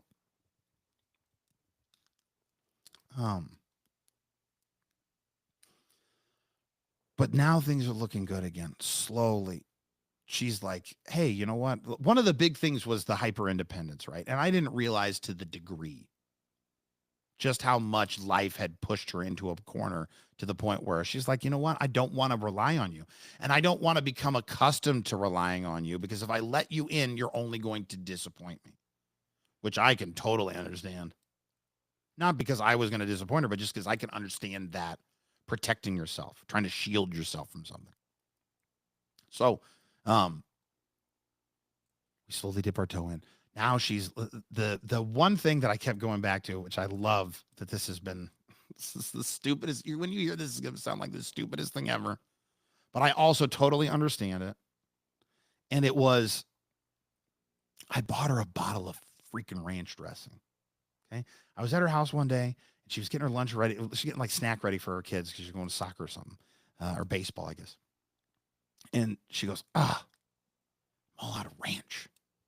I go, what kind of ranch you guys like around here? You know, just making conversation.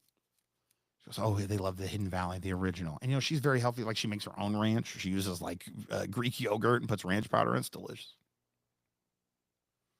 But she can't get the kids off of the processed ranch. She goes, you know what? If this is the worst that I have to, that the kids are going to consume, it's fine. It's fine. She makes her own granola. Okay. This woman is top tier, which by the way, I only have like a handful of it left and I never got the recipe before she bolted. I've looked online for this damn granola recipe and I can't find one picture that looks like the stuff that she made, but I digress. So I'm at the store. I had to go to Hy-Vee. It's a grocery store that we have here. And so I had to go there anyway. And so I'm at the store. I see the bottle of ranch. So I bought it and I bought the big bottle. Oh, heaven forbid, I bought the big bottle. And I brought the bottle over. I left it on her porch and said, hey, I got you some ranch. And I got out. And it was a thing. And it was a thing I didn't understand in the moment. Because even as, listen, you're a fan of me, hopefully, because you're listening to this show. You're not just listening because you heard I was going to talk about my ex and you want to tell her all about it. Like, I assume you're listening to this because you're enjoying it or you want to enjoy it, right?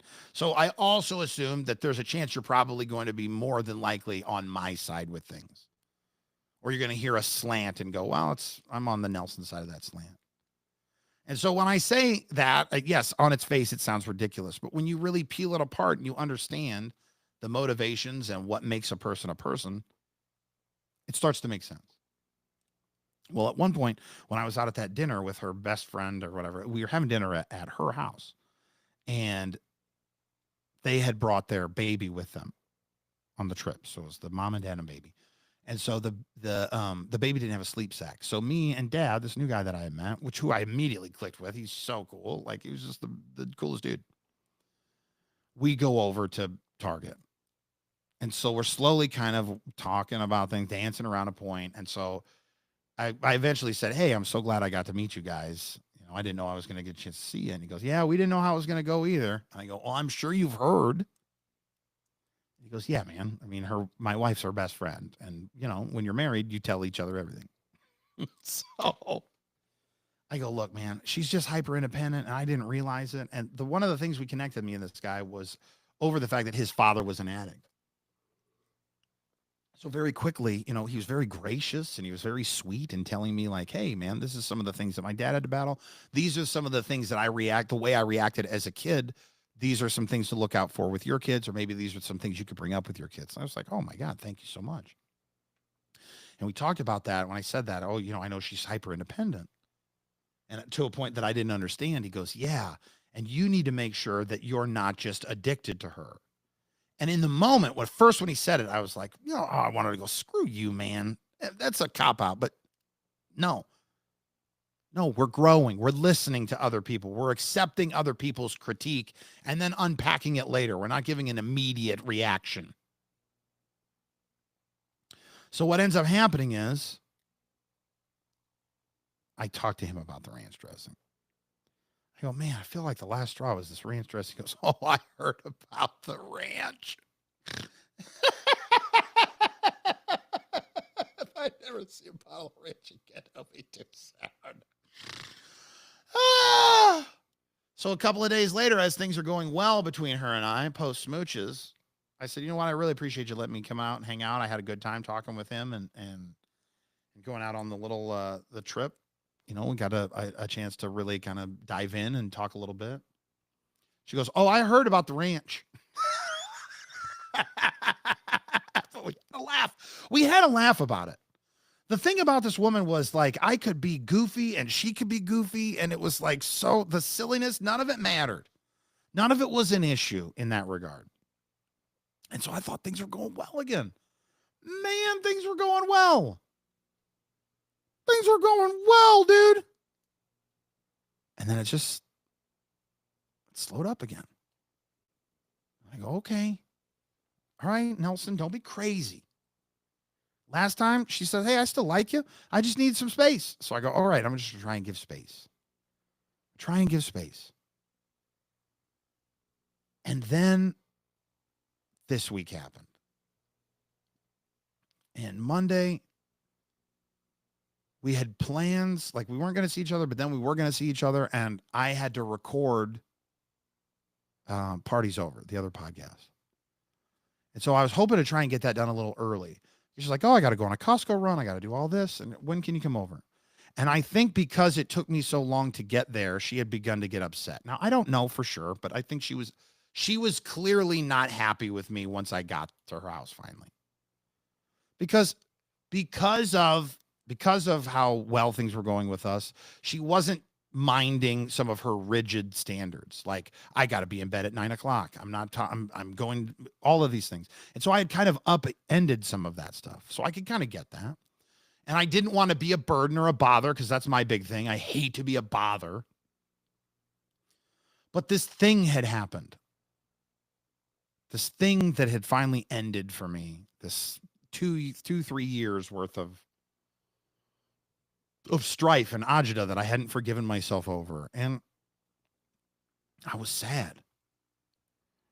And so I went over there, and I think she thought I was coming to you're just trying to get laid. And I wasn't. I just needed to be held for a second. Held and heard. And I had already upset her at that point. And I couldn't see that or couldn't understand it. So I got offended. And so then I wanted to go. And it's like, well, no, let's talk about it. Well, no, now I don't want to talk about it, being a baby.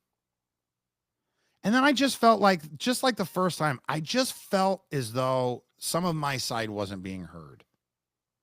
Whatever. Everybody thinks that. So What are you going to do about it? I do nothing. But then the next day, I don't really say much to her. I text her good morning like I always do. I texted her when I got home from door dashing that night because I let her know, hey, I'm home safe. But then much like the last time when I had broken up with her, it was one word responses or whatever. And so later that night, I was like, hey, you know, are you just going to ignore me all day? Or like, are you busy or are you just ignoring me? And she goes, well, I could say the same thing about you. You haven't really said anything. I go, look, I've been just trying to give you your space. Whatever, yada, yada, yada. And so finally it came to, this is Tuesday. It came to the point where I go, okay, can I talk to you at least before you go to bed tonight? Because she didn't have her kids Monday and Tuesday. And so that one of those nights would have been the nights that we would have hung out. Maybe both of them. I don't know. Doesn't matter. She goes, oh, I just got home. It's like 8 o'clock or something. I just got home from the grocery store. I'll call you after I eat dinner. So I wait like an hour. It's all the longer I can wait. I'm just so like neurotic. How's dinner? She finally calls me. We talk pleasantries a little bit. And then she just drops the bomb on me. She just goes, I can't do this anymore. And oh my God.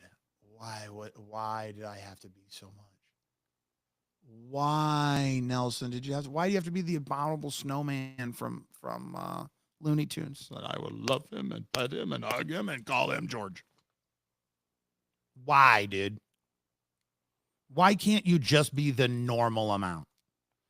And then when you're the normal amount, why can't you also be the normal amount of crazy? Why do you have to always, why does everything got to be shadows lurking around the dang corner? So that's all she wrote. And I was frustrated and I was angry and I was bitter about it. And so instead of ending the call like an adult, at one point I was just so frustrated and like a real piece of trash, I hung up on her, which is maybe the rudest thing you can do to someone.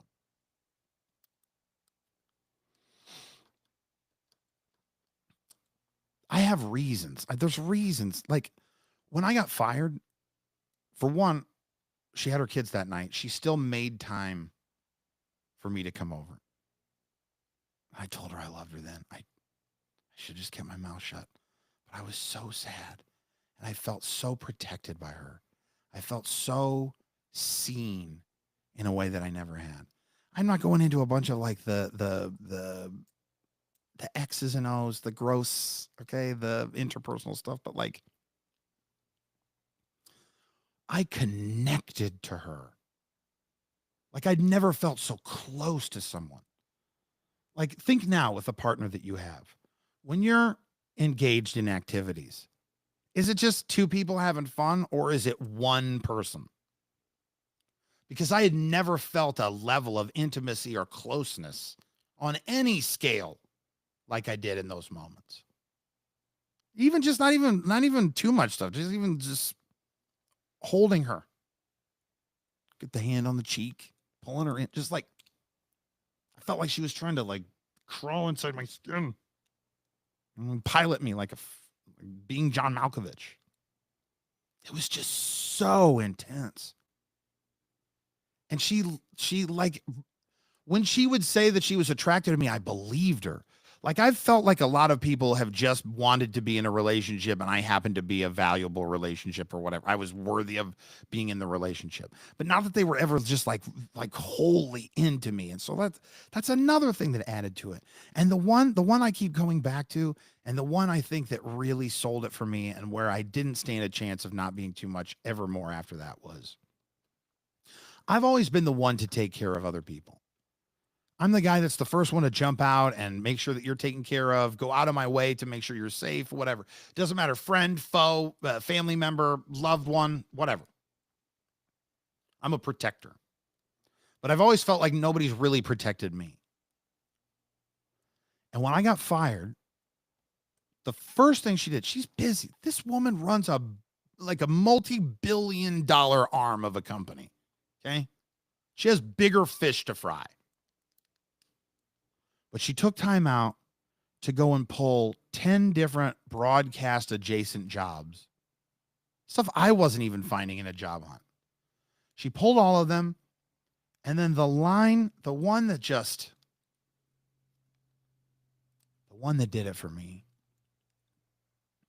was talking about this podcast, talking about getting out, doing voice work, finding all this stuff, right?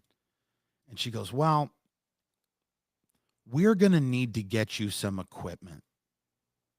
Or maybe we can rent some. And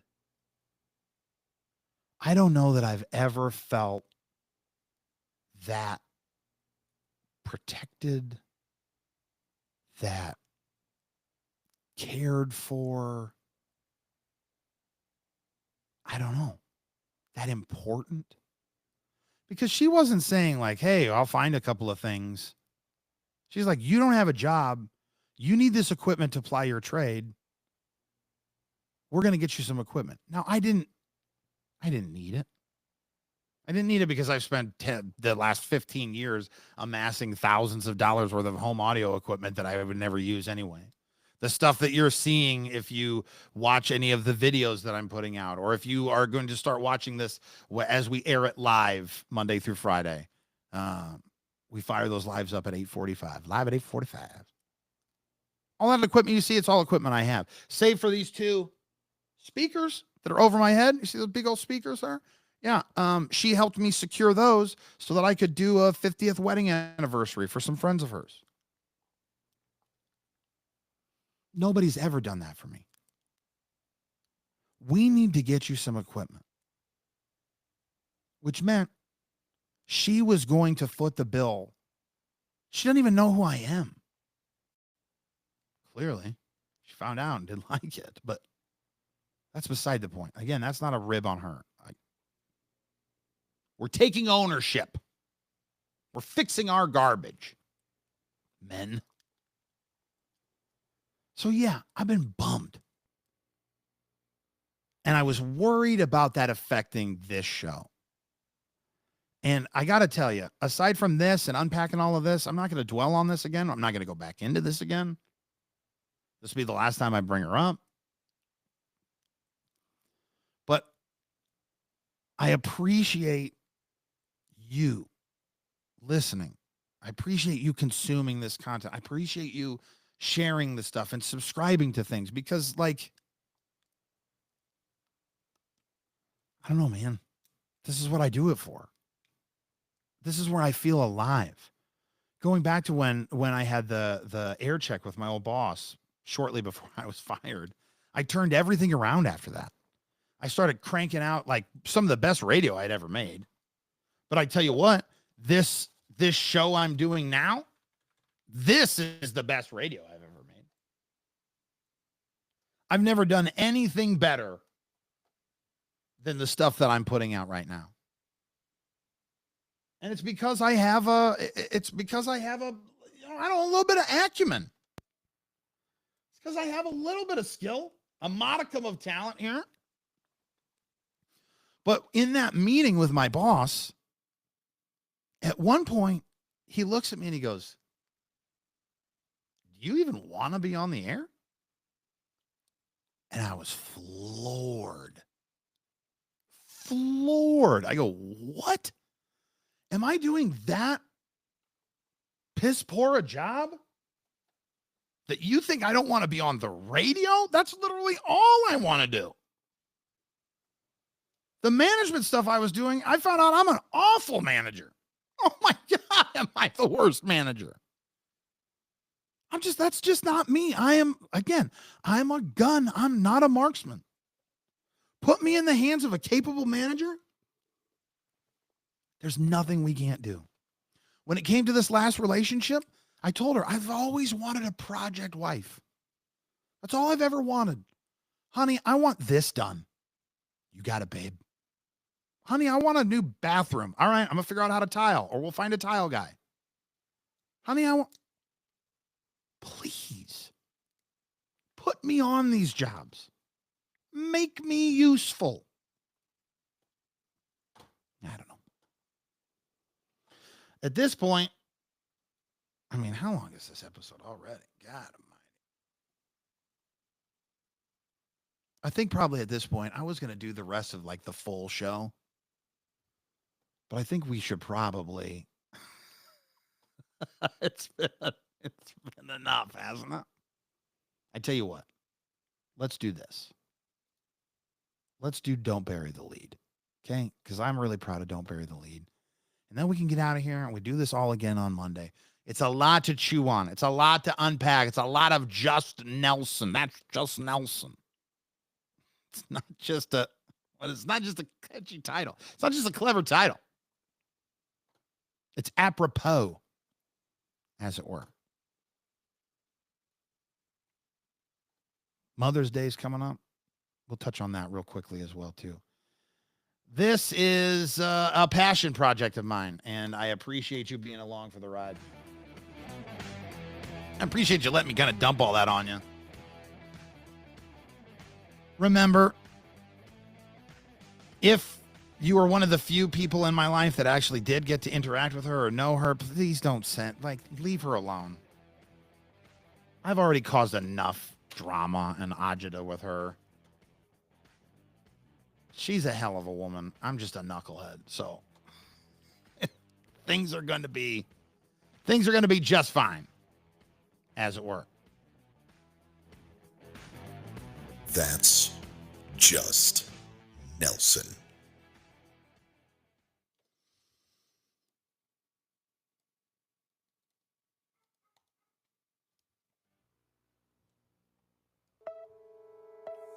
News team! The latest news. The Jay Leno of News Inc. Determining what's fake or not. Don't bury the lead on That's Just Nelson. At That's Just Nelson. That's the social media. 402-302-1005. That is the phone number for the show.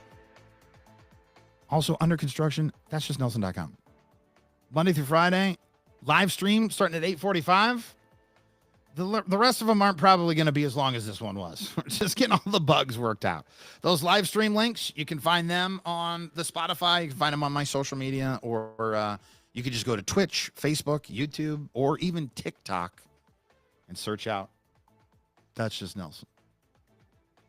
Lyft just posted a surprising $2.6 million profit for Q1. A big turnaround from losing $31.5 million the same time last year, proving once and for all that if you lose enough money for long enough, Wall Street will start to call it a vision.